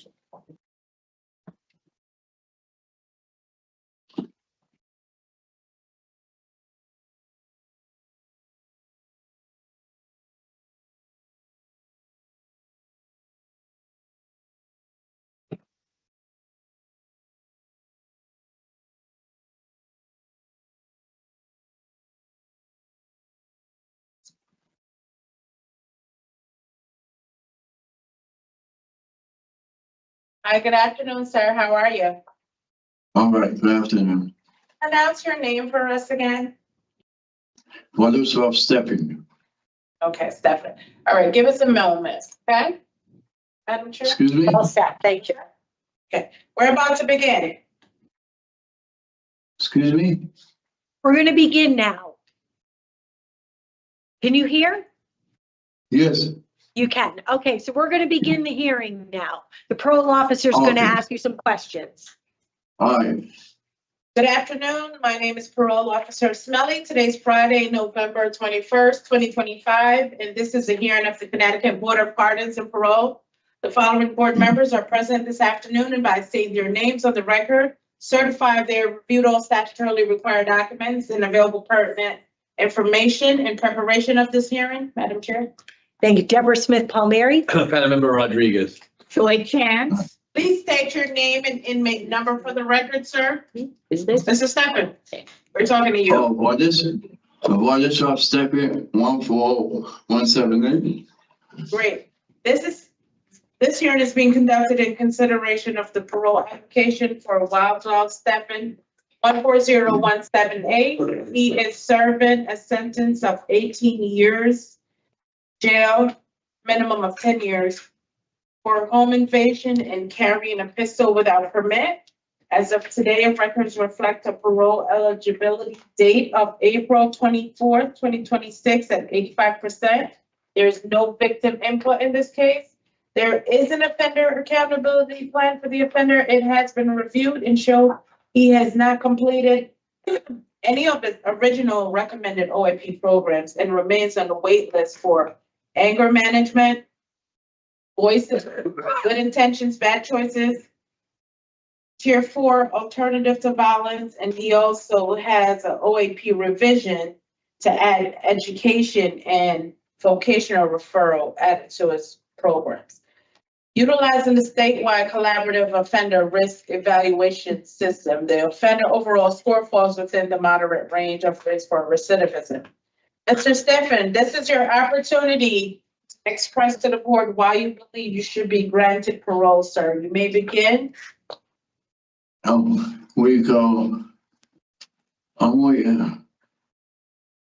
know what I did was wrong, everything. I was influenced on drugs at that time. And if I didn't complete no programs, because I got problem reading and writing. All this, I had special schools out there when I was out. And I can't have a guy laugh at me or you can't do nothing, you know what I'm saying? And I have the only family I have is out there is my brother, and my daughter. So. Okay. And and I had a stroke already before. I was in the hospital. And I'm a diabetic, so I'm 71 years old.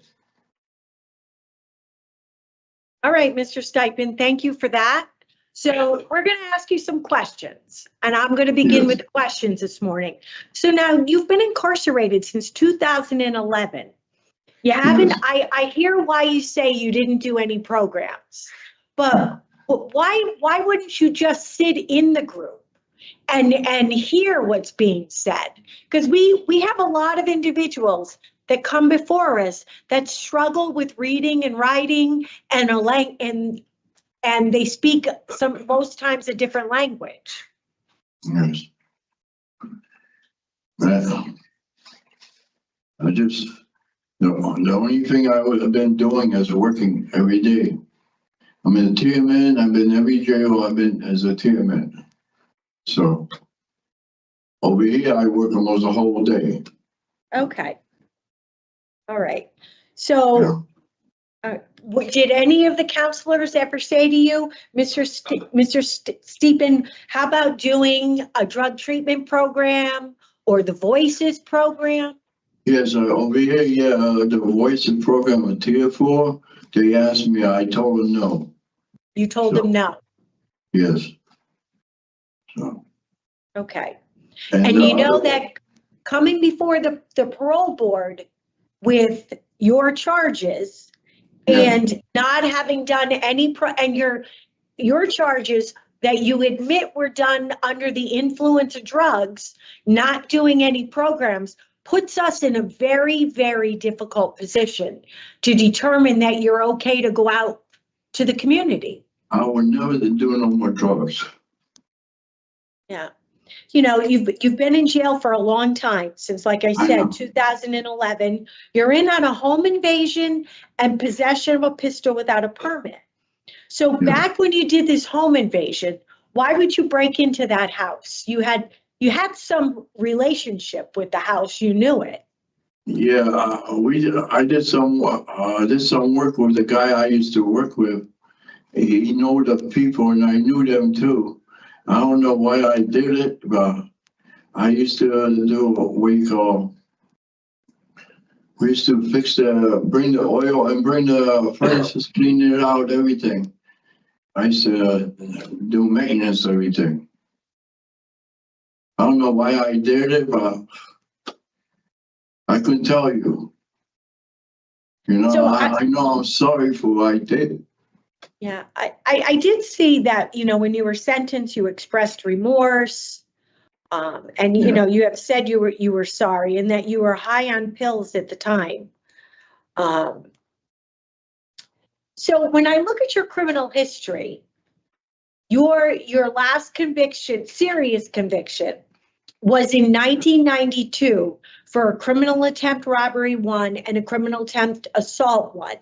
You finished that sentence in 2003, and then your next arrest was for the possession of marijuana in 2010. So my question is, between 2003 and 2010, what were you doing that you were staying out of trouble? I was working under the table with a guy. I can get a job. I had my parole officer even go with me to the job site. He brought me to the place. He knew the people in Hartford, and and then when they found that out on my other charge, the gun possession, robbery, the guy he asked me to be honest, so I told him, well, I did. So on that, they didn't want to hire me. I had problems with that. Try and get a job because I had a felony. And then nobody gives you a break, so I was working under the table. So, and right now I would never touch no drugs again. I got problems, diabetic, I got kidney problem, and Yeah, I'm I mean, on medication. I don't want to even take no more pills. all right. I mean, we have a lot of individuals that with some serious health problems that say Yeah, I know. that's what you're saying, and then they get back out in the community and they don't have those skills or the resources to not use. Thinking back at the time of this home invasion, why do you think you relapsed? What made you start using drugs again? I don't know why, but I know I stopped methadone and before I used to be on heroin. I stopped that completely. Now I'm stopping everything. And you gotta believe it. I mean, you have no disciplinary reports, so you've been incarcerated since 2011 with Yeah. no problems. How have you done that? Easy, working and staying out of trouble, stay away from the guys in here, from the other inmates, because that's what they're doing. Like a lot of them over here, students getting high and all that. I don't like how they act, how people act here in jail anymore. And you want to live with your brother? Yes. My brother, his wife passed away. And he take me in, and I would live with him. He told me I could. Yeah, the parole officer called him. He said you could live there. Yes. Okay. Do you see your brother much? He's a little bit older than me, another year, but I talk to him twice a week on the phone every day, every 2 days. Twice a week I talk to him on the phone. I just talked to him yesterday, and I talked to him on Monday. Okay. So, And you said that if you get out, you're going to apply to be a cleaner? You're going to do some kind of janitorial work, you think? yeah, anything I could do if somebody would hire me. Okay. And that's what I've been doing the last 12, since I've been locked up. Have you talked to anybody about being in the community and what you need to do? No, I didn't. No. So having been incarcerated for so long now, what do you think is going to be hard for you? Just what you call it. I'm trying to get out.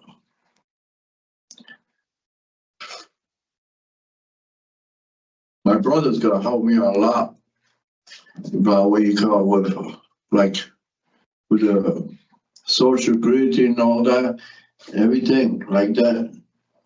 I have to apply for it, so I need somebody to help me to get everything back. Yeah, apply for your Social Security. Is that what you're talking about? Okay. Yes. Okay. To retire because, and plus I don't know how long I got left. Yeah. Well, I mean, you're 71 years old, and certainly, being in jail is hard, right? You said it. There's a lot happening there. Okay. It is, All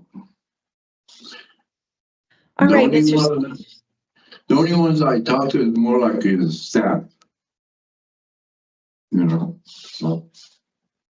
Okay. Other than working, what do you do to keep busy at the jail?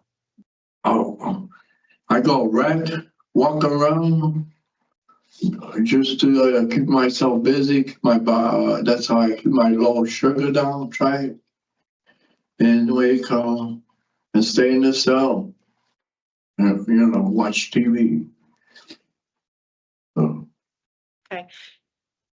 All right. How do you communicate with your brother? Over the phone or over the tablet? no, on the phone. I don't have a tablet. Okay. All right.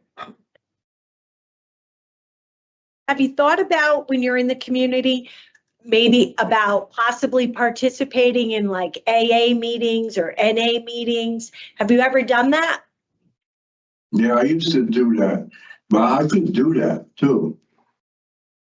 Have you thought I ain't got about no it? problem with that. Yeah, but I mean, nobody can really make you do that. They can encourage Yeah, I you to know. do that. But is it something that you have thought about that you might do? I would do it, you know, as long as I gotta get a ride into the place and I'll go. Okay. All right. I don't have any other questions. Thank you. Ms. Chance? I just had one question, Mr. Staten.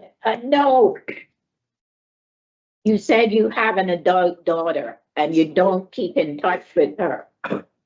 What happens there? Because she don't like how when I was out there, she was coming to see me and like that. She lives up New York. She's married, and we call, and I said, give her the visiting form, send it out. And she don't like coming to the jail. Oh, okay. But she just, So that's the maybe when only you thing. go home with your brother, she might be willing Yeah, to come he's and the only, visit. he was the only one coming up, him and his wife, and then my ex, Oh, okay. you know. All right. Well, that's all I had for you, Mr. Staten, and I wish you the best of luck. All right, thank you. Thank you, Ms. Chance. I don't have any questions. All right. Mr. Stapien, do you have a detainer? Yes, What's the detainer for? because I didn't have I have a green card, Okay. and I didn't, I came to this country since '63. Oh, okay. And I had, yeah, and I had a problem getting there, going for the tests and everything.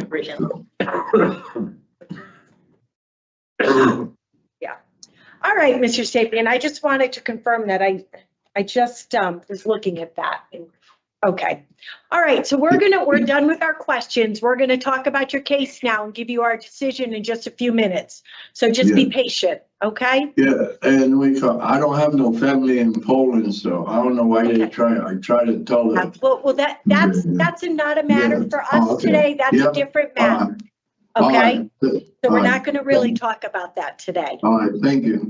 You're welcome. All right, so Mr. Stapien, I mean, his charges is a home invasion. There's a gun charge.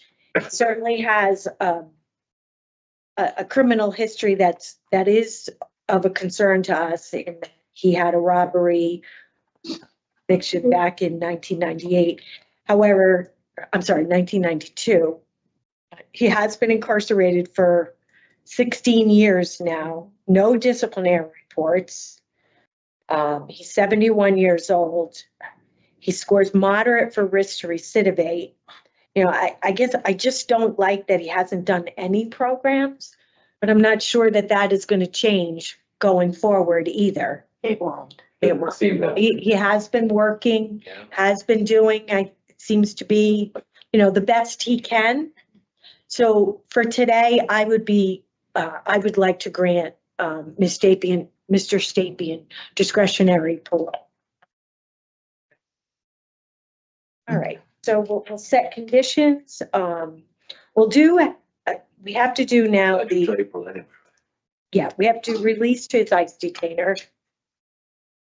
We'll do halfway house if that's needed. We know his brother has already said. We'll do no contact with those victims. And their co-defendant is passed away. Yeah. Yeah. Anything else? No. No? Okay. And Peel Smelly, Yes. April 24th, April 22. 22. Thank you. All right. So in the matter, how do you pronounce your first name, Mr. Stapin? Władysław. Władysław. Correction, I Yeah. apologize. April 24th, you're right. Okay. Walter in English. Okay. And Stapin, inmate Yes. 140178, I make a motion to grant discretionary parole on or after April 24th, 2026 with the following conditions. Halfway house placement if needed. Release to ICE detainer. No contact with the victims in this case, a DT, AT, and that's all I have. Do I have a second? Second. All those in favor? Aye. Aye.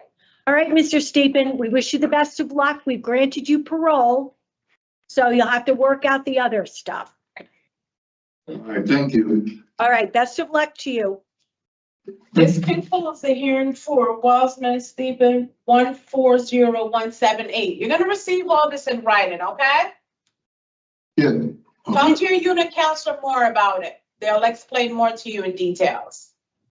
All right, thank you. Good And luck my to you. counselor, right? I Yes, can that's talk your to my counselor. counselor about that? Yes, sir. All right. Let them know All right, that you're thank you. granted parole, okay? And they'll give you All right, further thank you. instructions. Good luck to you. You're Good luck. set to go. Good luck, sir. Meaning that you Thank can get up and go. Great. Have a good All right. day. Okay, thank you. Have a good day.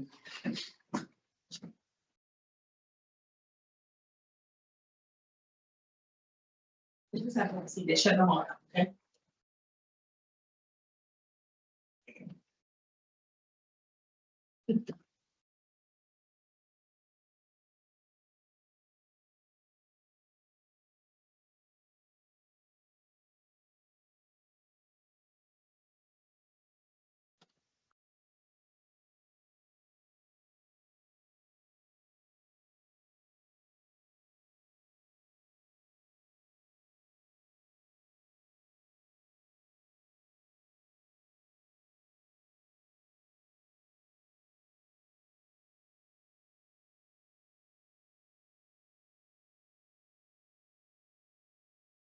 Good afternoon, Mr. Wagner. How are you? Good, how are you? We're about to begin, okay, sir? Yes. Good afternoon. My name is Parole Officer Smelly. Today's Friday, November 21st, 2025, and this is a hearing of the Connecticut Board of Pardons and Parole. The following board members are present this afternoon and by stating their names on the record, certified they have reviewed all statutorily required documents and available pertinent information in preparation of this hearing. Good afternoon, Deborah Smith Palmieri. Good afternoon, panel member Rodriguez. Good afternoon, Joy Chance. Please state your name and inmate number for the record, sir. Joshua Wagner, 332247. This hearing is being conducted in consideration of the parole application for Joshua Wagner, 332247. He is serving a sentence of 42 months jail flat for violation of probation with underlying assault second with the motor vehicle, escape from custody, 2 counts of failure to appear, second, breach of peace second, and an illegal take of payment of card. As of today, records reflect parole eligibility date of May 18, 2026 at 50%. There is no victim input in this case. There is an offender accountability plan for the offender. It has been reviewed and shows the offender has not completed any of his original recommended OAP programs and remains on the wait list for addiction services, voices, in a 5 to 7 day job. He reported he is currently working in a clothing factory and participating in the narcotic anonymous groups. Utilizing the statewide collaborative offender risk evaluation system, the offender overall score falls within the high range of risk for recidivism. Mr. Wagner, this is your opportunity to express to the board why you believe you should be granted. Begin. Hi, thanks for allowing me the opportunity to come before you today. I understand that parole is a privilege, and I hope that I can gain that privilege. I realize that my past criminal history does not play favorably for my conduct. Despite this appearance, I believe that I am worth and worthy of a second chance today than at any other point in my life. I do take full responsibility for my crimes, and I recognize that I deserve all the sentences and conditions imposed upon me by the judicial system. The truth of the matter is that this is pretty much my last chance for life, for my self-respect, to reconnect with my children, become a productive member of society.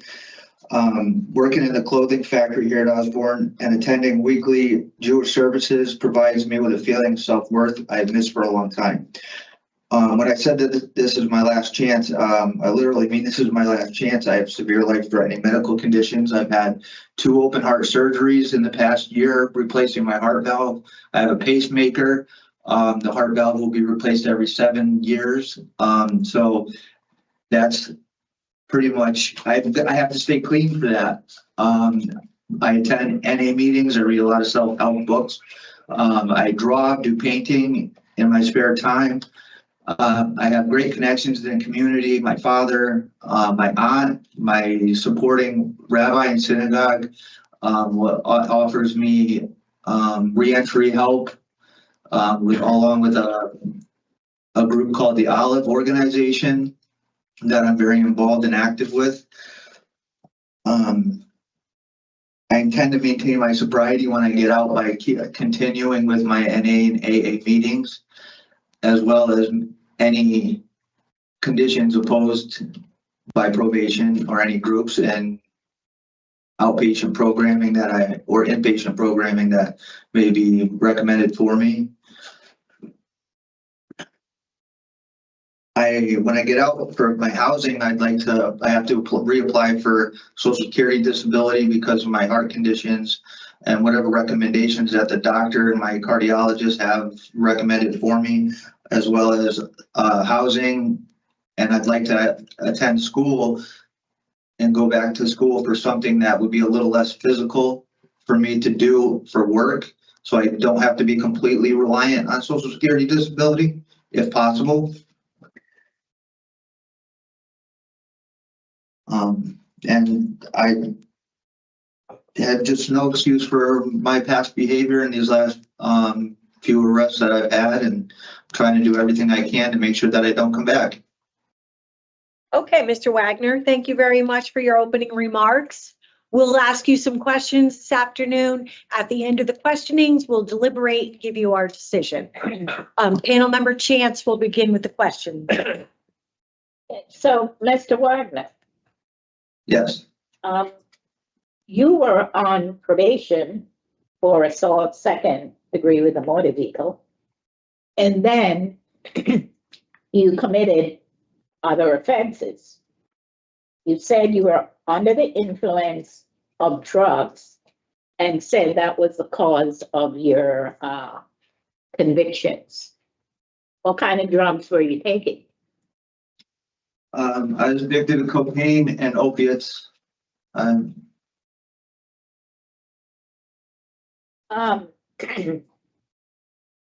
It's not the first time you've had a problem with drugs. I look at your criminal history, and you were racing on the highway. You were doing a lot of crazy stuff, Mr. Wagner. Why were you? I know there's no excuse for those actions. I was a lot younger. That's was going through a tough time with my mom committing suicide. That was many years ago. I've served 4 years on that sentence, and I very much regret those actions. And that's not something that will be happening again in the future because I don't have a license anymore. I can't drive. And as far as the addiction part goes, I'm doing everything that I can, and I will continue to do everything I can to stay clean. So you don't have any disciplinary reports. Why haven't you been able to take the addiction services and the Voices program? I have here my requests, my latest request from 11 11/13, saying that I am currently on the waiting list for my voices and for domestic violence. I brought that with me here today. Okay. All right. So you have previously attended detox treatment in the community at Yes. Blue Hills. What Yes. happened after you were released from detox? That was a 5-day detox program. After I completed that, I was put on dialysis treatment and I was admitted into a rehabilitation where I've been for the last few years in Rocky Hill, Connecticut, for my open heart surgeries. I've had 2 valve replacements in the last year. So that's taken up a lot of my past time. So I have to tell you, Mr. Watson, just reading your history and the fact that you're here for a violation of probation, I consider pretty serious. I do think you have to take the addiction services program and the Voices program, because almost all of your charges affect other people. You know, breach of peace, you know, when you escape from custody and you're out in the community, people are not feeling safe. And then what was that one about the illegal taking of payment from someone's card? I used a friend of mine's food stamp card and Why? his wife to get food. I was hungry.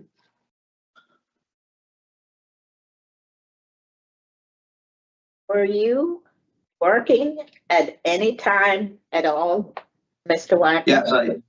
Yes, I went to New England Tractor Trailer School. I had my Class A driver's license. I drove tractor trailers for Mosier Farms, picking up milk from dairy farms in a tanker. And then When was after your that, last employment? before my heart surgery, I was operating a crane at a metal scrapyard at a Strinsky scrapyard in Manchester. What year was that? 2019, 2020. Okay. And you haven't been able to work because of other medical issues that you're having? Correct. Yeah. So I'm glad that they finally took your driver's license away, Mr. Wagner. And you're lucky so far that you haven't killed anyone. For me, I know you're working in the clothing factory and you're attending any meetings. I think you need addiction services and for yourself so that you can have a good relapse prevention plan when you're to go back in the community. I understand. Right? Okay. So now, do you get paid for working in the clothing factory? Yes. Is that why you chose getting paid to taking programs? I didn't choose that over taking any programs.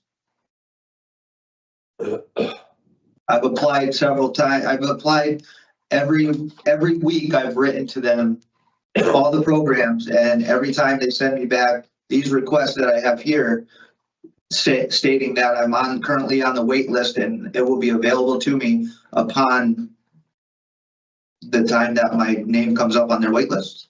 Okay. So for today, Mr. Wagner, I don't find you suitable for discretionary parole. I do think you need to complete at least the addiction services and the Voices program and develop a relapse prevention program that you can utilize to maintain your sobriety when you're in the community. Okay? Yes. All right. Good luck, sir. Thank you. That's your question. Okay. Mr. Wagner, I'm looking at your prior incarceration, and did you complete the Tier 4 program? I did, yes. Okay, and did you take domestic violence also in your last? I did, yes. Yes. Okay. So when you were back in the community, why do you think you struggled to use some of those skills that you learned? I think that it was a really tough time in my life that I was going through. I was very close with my mom. She had committed suicide. And I think that a lot of things were going on with my being homeless at the time, losing my house, and being on the street, along with that, suicide with my mother that caused me to relapse when I should have been using some of the resources that I had available to me a little bit better than I did. And because you went, it looks like you went to Wheeler Clinic while you were on probation. You finished it. And then, Right. and then you had some struggles after that. Yeah. Right. Okay. All right, Mr. Wagner, I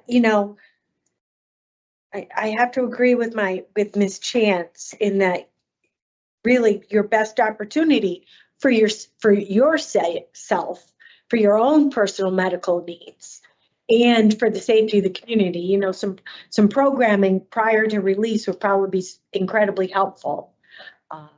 As you are a little bit older now and have gone through a little bit more than you had previously, sometimes those life experiences help us along too.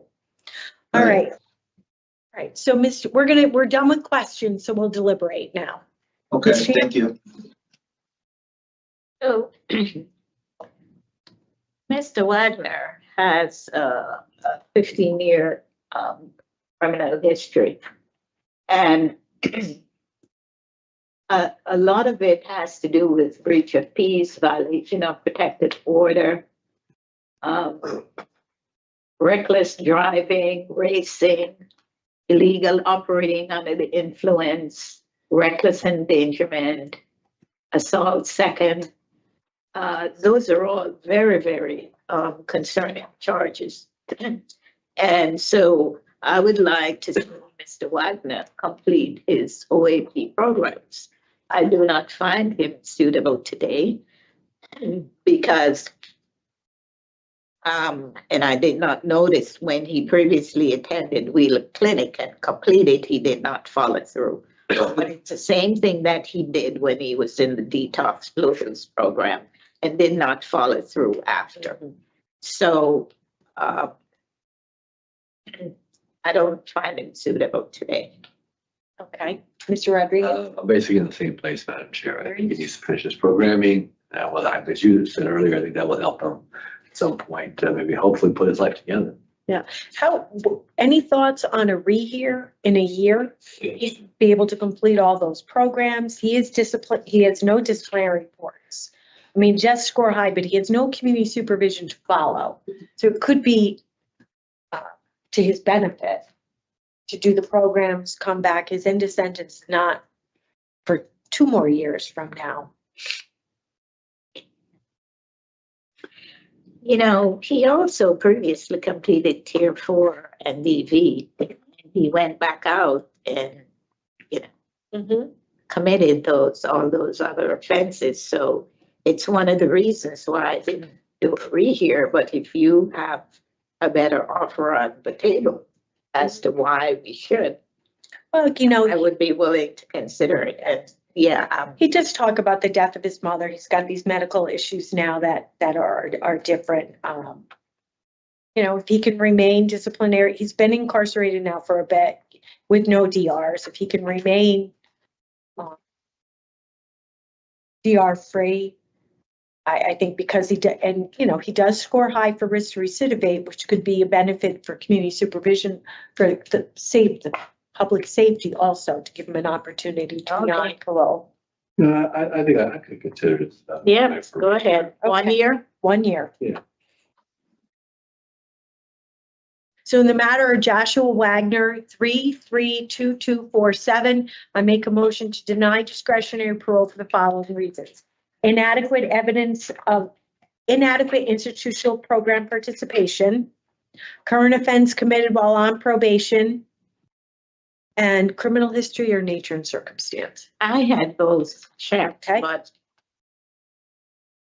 I think they're both appropriate. Okay, nature and circumstance of the current offense and criminal history. Do I have a second? Second. All those in favor? Aye. I'll also recommend that we see Mr. Wagner in 1 year, November 2026, for another parole hearing. And we would recommend he remain DR free, complete the programs on his OAP, which for right now are addiction services, domestic violence, voices, and develop a solid relapse prevention plan. Okay, so Mr. Wagner, we could not vote you to parole today, but we'd like you to come back before the board after completing your programs. All right, thank you. You're welcome. Good luck. Thanks. Good luck, sir. This Thank you. concludes the hearing for Joshua Wagner, 332-247. Good luck to you. Thank you. We're looking at.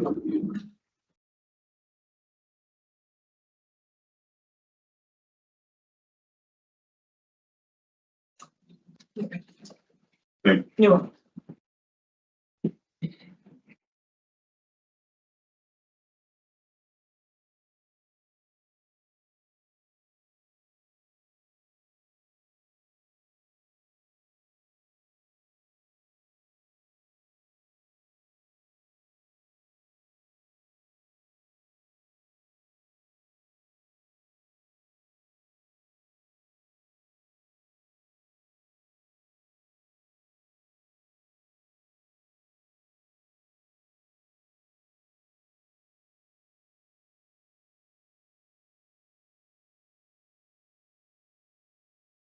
Hi, Mr. Wright, how are you? Good afternoon. I'm doing fine. We're about to begin, okay, sir? Yes, ma'am. Good afternoon. My name is Parole Officer Smelly. Today's Friday, November 21st, 2025, and this is the hearing of the Connecticut Board of Pardons and Parole. Following board members are present this afternoon and by state their names of the record. Certified they have reviewed all statutorily required documents and available pertinent information in preparation of this hearing. Good afternoon, Deborah Smith Palmieri. Good afternoon, Panama Rodriguez. Good afternoon, Joy Chance. Please state your name and inmate number for the record, sir. Good afternoon. Raheem Wright, 372-827. He is serving a sentence of 20 years, execution suspended after 14-year jail, followed by 5 years probation for kidnap first, the firearm, robbery first with deadly weapon, violation of probation with underlying robbery first, dangerous weapon, and possession of narcotics. As of today, records reflect a parole eligibility date of May 5th, 2026 at 85%. There's no victim input in this case. There is an offender accountability plan for the offender. It has been reviewed and shows he has completed tier 1, currently is in tier 2 until 11/28. Currently working as an addiction services clerk from his original recommended OAP programs. He remains on the wait list for vocational referral. And per the RT, he also completed anger management, voices, good intentions, bad choices, alternative to violence advanced. He's a recovery coach and has also completed a professional program. Utilizing the statewide collaborative offender risk evaluation system, the offender overall score falls within the moderate range of risk of recidivism. Mr. Wright, this is your opportunity to express to the board why you believe you should be granted parole. You may begin, sir. Thank you. I would like to ask the board to please bear with me with my nerves from yesterday's events. Are still bothering me a lot. Had a loss in the family on my birthday. So I have something I have written for this purpose, and I'm going to begin reading it now. Okay.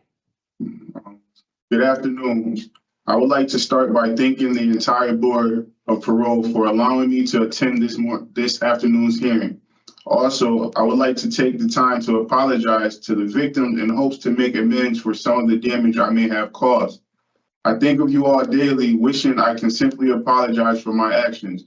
I can now acknowledge that my actions does not only affect myself, but has an impact on many, such as community as a whole, and I do apologize for being part of the problem. During this time of incarceration, I have been diagnosed with a bilateral pulmonary embolism and was not expected to survive this long. And yet I still found myself making poor decisions. I later became determined to make efforts daily to change my past behaviors, focusing on positive goals and my purpose in life. I have received a partial certification, correspondence school, Stratford's Career Institute for electrician. Being involved in multiple programs has also helped me gain valuable knowledge that will assist me in promoting effective positive change. The Voices program has given me an understanding no matter that the crime committed, there are always victims that endure different types of trauma. Not only the initial victim, but their family and communities are affected as well. Good intentions, bad choices has taught me to be more mindful when making decisions and to control my impulsiveness. Next is my favorite and huge part of my success in Tier 4. An intense and patient 6-month program which has become essential to my recovery. As I reside in this therapeutic community, abiding by the structure helps me be accountable, receptive, and become vulnerable while participating in phase and self-help groups. I've learned many things about my criminal and addictive behaviors, including the thoughts behind the thinking patterns. My dedication to recovery has earned me a position on leadership as a peer mentor in Tier 4 and the addiction services clerk, where my duties include filing attendance, assigning leadership caseloads, book sign-outs, and any other tasks given by staff such as counselors and counselor supervisors. Last but certainly not least, I have become a certified recovery coach through CCAR. Completing the Recovery Coach Academy, I was one of the few selected to move on to recovery coach ethics and recovery coach professionalism. I am excited to say that this allows me to give back to many communities and help guide those who struggle with addiction. July 26, 2020, I lost my father to a heroin overdose, and I vowed to dedicate a part of me to helping others and preventing the same cycle. And CCAR has granted me the opportunity to do so upon my release. In closing, I would like to ask the members of this parole board to please consider my accomplishments as proof that I am a rehabilitated individual that will no longer make childish decisions moving forward. I am confident that if I can manage a productive routine while incarcerated, which includes addiction service clerk, peer mentor, phase and self-help groups, patient care assistant, and still attend my AA meetings weekly, I will remain committed to my relapse prevention plan upon my release and make a positive transition back into society. As CCAR says, transform people, and I thank you for allowing me to share whom I have become today. Thank you. Well, thank you, Mr. Wright. That was a pleasure to listen to. Thank you. Yes, We're going to be asking you some questions this afternoon. And at the end of the questions, we will deliberate and give you our answer. Yes, ma'am. Okay, Mr. Rodriguez is going to begin with the questions. Thank you, Madam Chair. Yeah, Mr. Wright, you answered a lot of my questions just based on your opening statement. Obviously, your reaction to some programming and some of the work that you've been doing there to try to be as successful as possible. How in the world did you end up in this situation? Truthfully, this is very, very serious. And in looking at your background, it's not the only serious situation that's happened with you. Yes, sir. It's no justifying. There's no excuse. I was truthfully just childish and unaware of the opportunity that I have for myself, and I just was equipped with just taking the easy way out at that time in my life and trying to support my addiction and my habit. I took an easy way and I harmed individuals in a disrespectful manner that I'm not proud to say.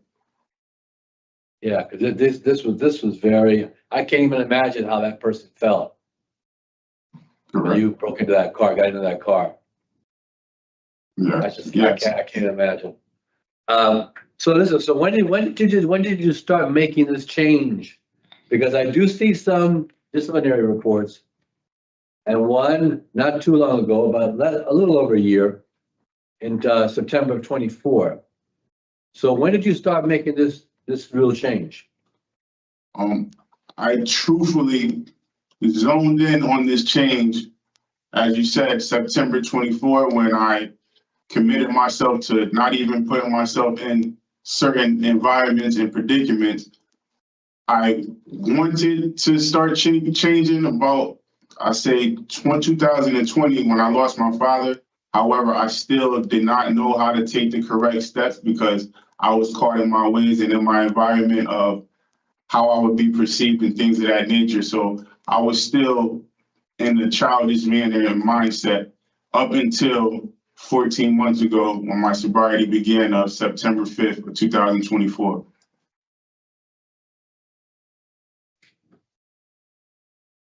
Sobriety started September 25th. September 5th, 2024 is when I. 24. Yes. Hey, listen, I'm really happy to hear the programs that you're involved with. Being involved with CCAR, the whole recovery coach thing is very important. It sets up, it should set up a very strong support network for you on the outside to be able to kind of deal with some of the issues that you're going to need to deal with. What thought have you given to what you're going to do upon release? Oh, I haven't given much thought to it. As I continue and still will continue to revise my relapse prevention plan. I know that I, step one, have to focus on not the things that I cannot do, but the things that I want to do to be a positive change, which number one would be participating into CCAR and using those resources to reintegrate back into society and be able to have that helping hand. As well as I'm currently right now enrolled in patient care assistant, and I take my exam for that on December 5th. So I also am going to utilize that as part of my huge plan to give back as well. And besides that, I kind of sort of want to still do my electrician work that I started, but I'm not going to lie, I kind of put that as my third option because recovery coach is one and patient care assistant have become number two. So besides just gaining the gainful employment that I'm going to need upon my immediate release, my long-term goal is to be enrolled in the CCAR and do my footwork for CCAR and then the PCA. Okay, I mean, I'll hearing you share what you're sharing, I want you to be careful you don't lay too much on yourself. But I'm glad you kind of prioritizing it out to some degree so that you're not taking it all up at once. I mean, because the real important thing here is to focus in on you. Yes, that's the most important thing, is to make sure that you're taking care of yourself. Absolutely, and my plan definitely that's going to help me stay focused and remain humble is making sure that I'm continuing to stay in the meetings of AA. That's going to be a huge part as well. I know it's not anything to do with employment wise, but just for me remaining around like-minded individuals and keeping me in that positive mindset, that's also going to be a huge part of my, is a huge part of my relapse prevention. So you've been in there now, what, 12 years? About 11 and a half, close to 12, yes, sir. 12 years. So things are a little bit different on the outside now. What do you see as a major challenge for yourself? A major challenge to me is going to be just truthfully adjusting to that the technology stuff. Really, besides that, I don't have any doubt in my mind about as far as staying away from certain people, places, and things. I have no doubt in my mind about that. I want to get it adjusted to just life in general. I can't really pinpoint one thing that's going to be hard for me to adjust to besides like the technology stuff.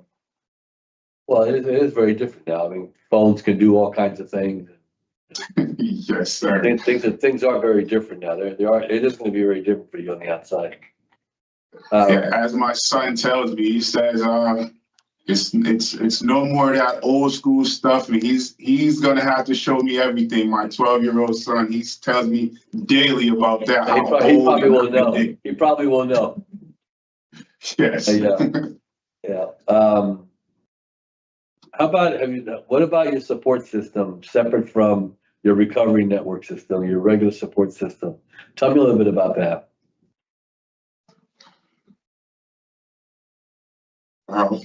My support system is still strong as far as family. Yesterday, as I stated at the beginning, was that yesterday was my birthday, and happy birthday! I'm sorry that you lost someone. Yes, I lost my aunt, and she was a huge part of my support system. But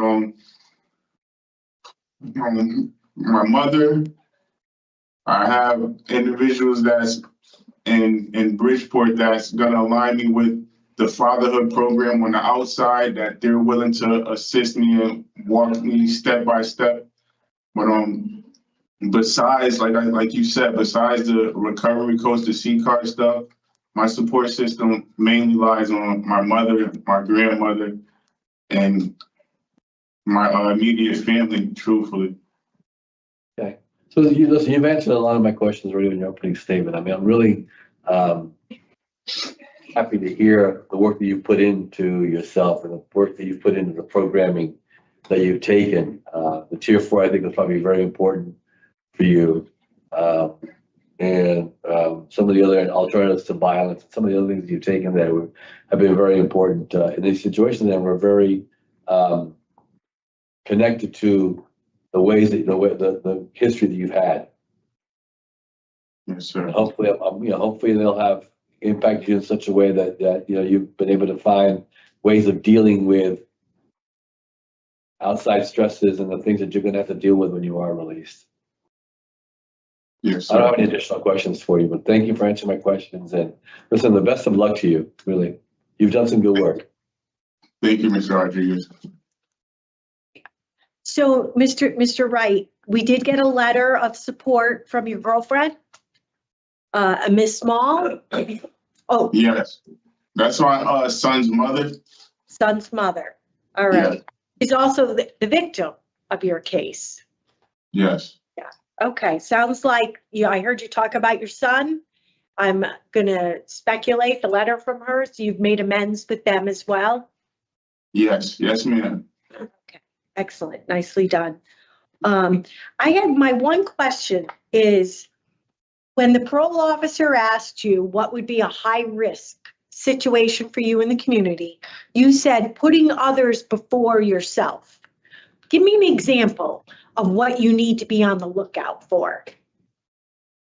When I stated that, I meant as far as financial triggers and things of that nature. If a family member is struggling with bills and trying to provide, I believe that was going to be a triggering situation, because as a helping others, caring individual, I want to be supportive, but I definitely do not want to result back to anything in the past. So me being able to control my impulsiveness and keep a positive mindset, to have patience and find different routes and positive outcomes of things, that's exactly what I was stating when it comes to that.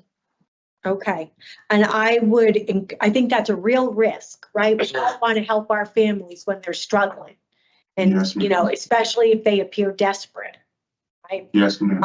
And I would continue, if I was you, I would continue to think of these things things that could be a high risk, where you're not putting yourself and your recovery first, right? Nobody wins if you fail in those. Your girlfriend, your son, your family, nobody wins. Yeah. Yes, ma'am. Employment, I had a notation, C-car for employment, offered a job at Charter Oak. Yes, but first I have to first do my voluntary hours and volunteer with community first, and whether it's in charter or the Waterbury location. I have to do my voluntary hours, but they definitely are willing to accept me for employment as soon as Okay. that's completed. And do you have something in mind in the interim for employment to get you going? Yes, as of right now, like I said, I'm enrolled in the PCA, but I know that also is going to take more hours and such thing. But as far as the gainful employment, I have a few options that I could take, but I am not trying to be picky. I will work at the factory. I want to say it's Bazzuto's. I would take fast food. I am nowhere near picky because I believe now, and I definitely show myself, if I can commit myself to working hard day in and day out in here for bare minimum pay, then I have no pride and no ego when it comes to flipping a burger or picking up trash. So that's Something my is better than nothing. Yes, ma'am. Right. Yes, ma'am.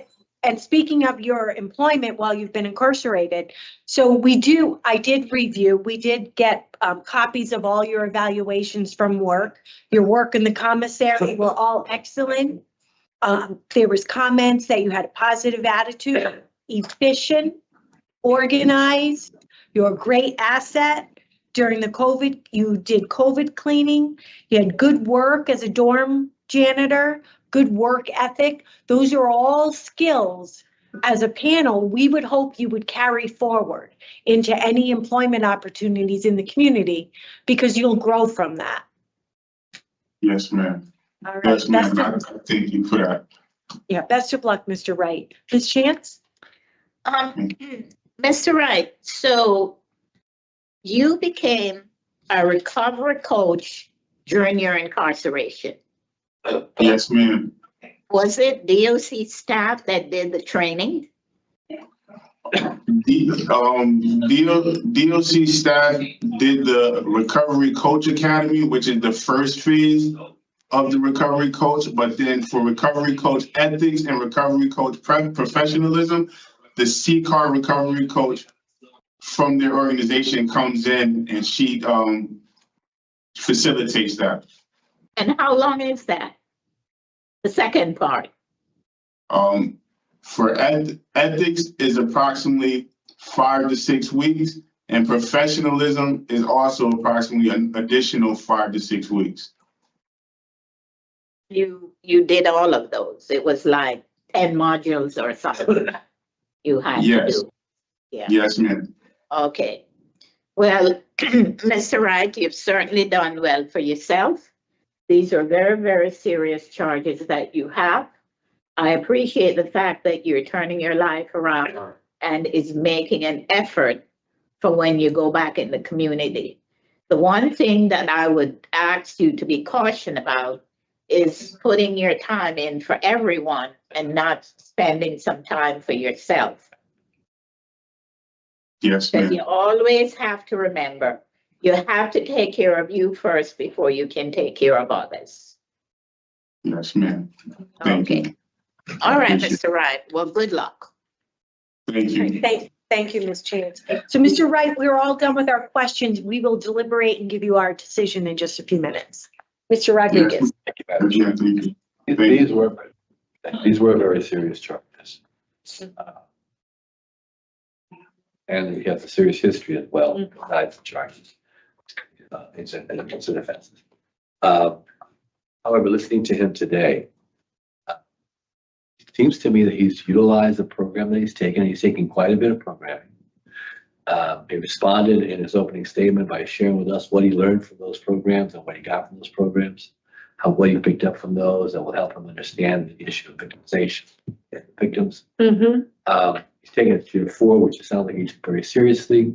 He's been involved with CCAR. He's worked he seems to be on a positive road to recovery. I'm going to be supporting his discretionary parole today.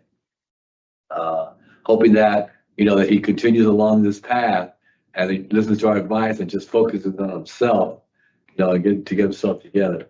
I mean, I think he has done the work and he's put in the work. He seems to have addressed his issues. So for me, I'm going to be supporting it. I would agree with everything you've already put And, forward. and he's on out to May. Right, So so he's got time to do some more stuff. yeah, finish tier 4, maybe do an aftercare or some other program that's going to help him. He talked about parenting, Yeah. fatherhood, if those are available, continuing to work. Ms. Chance? I agree with everything both of you have said. All right. So, Steel Smelling, I just want to confirm, May 5th? May 5th. Excellent. All right. So in the matter of Raheem Wright, 372-827, I make a motion to grant parole on or after May 5th, 2026 with the following conditions. No alcohol, no contact with victim ZS without the parole officer's permission. Anything else, panel members? No? All right. Ms. Chance? He's going to his mom. Right. Yeah. And he has a pretty decent release plan. Yeah. All right. Do I have a second? Second. All in favor? Aye. Oh, Mr. Wright, congratulations. Nice way for us to end our day today. Granting you discretionary. Good presentations. Yes. Yeah. Really. Keep up the hard work and Yeah. you'll be successful. Yes, ma'am, and I thank you all genuinely. I appreciate you for the opportunity. Just don't come back. Yeah, just. Right. Ever. And we know you've suffered a loss. So, look for support as you process that grief. Yes, ma'am. I appreciate you. Thank you. You're welcome. It's the hearing for Ryan 372-827, and it includes the Osborne hearing for today at 1:21 p.m. There you go. You're going back. You're welcome. Thank you. Thank you.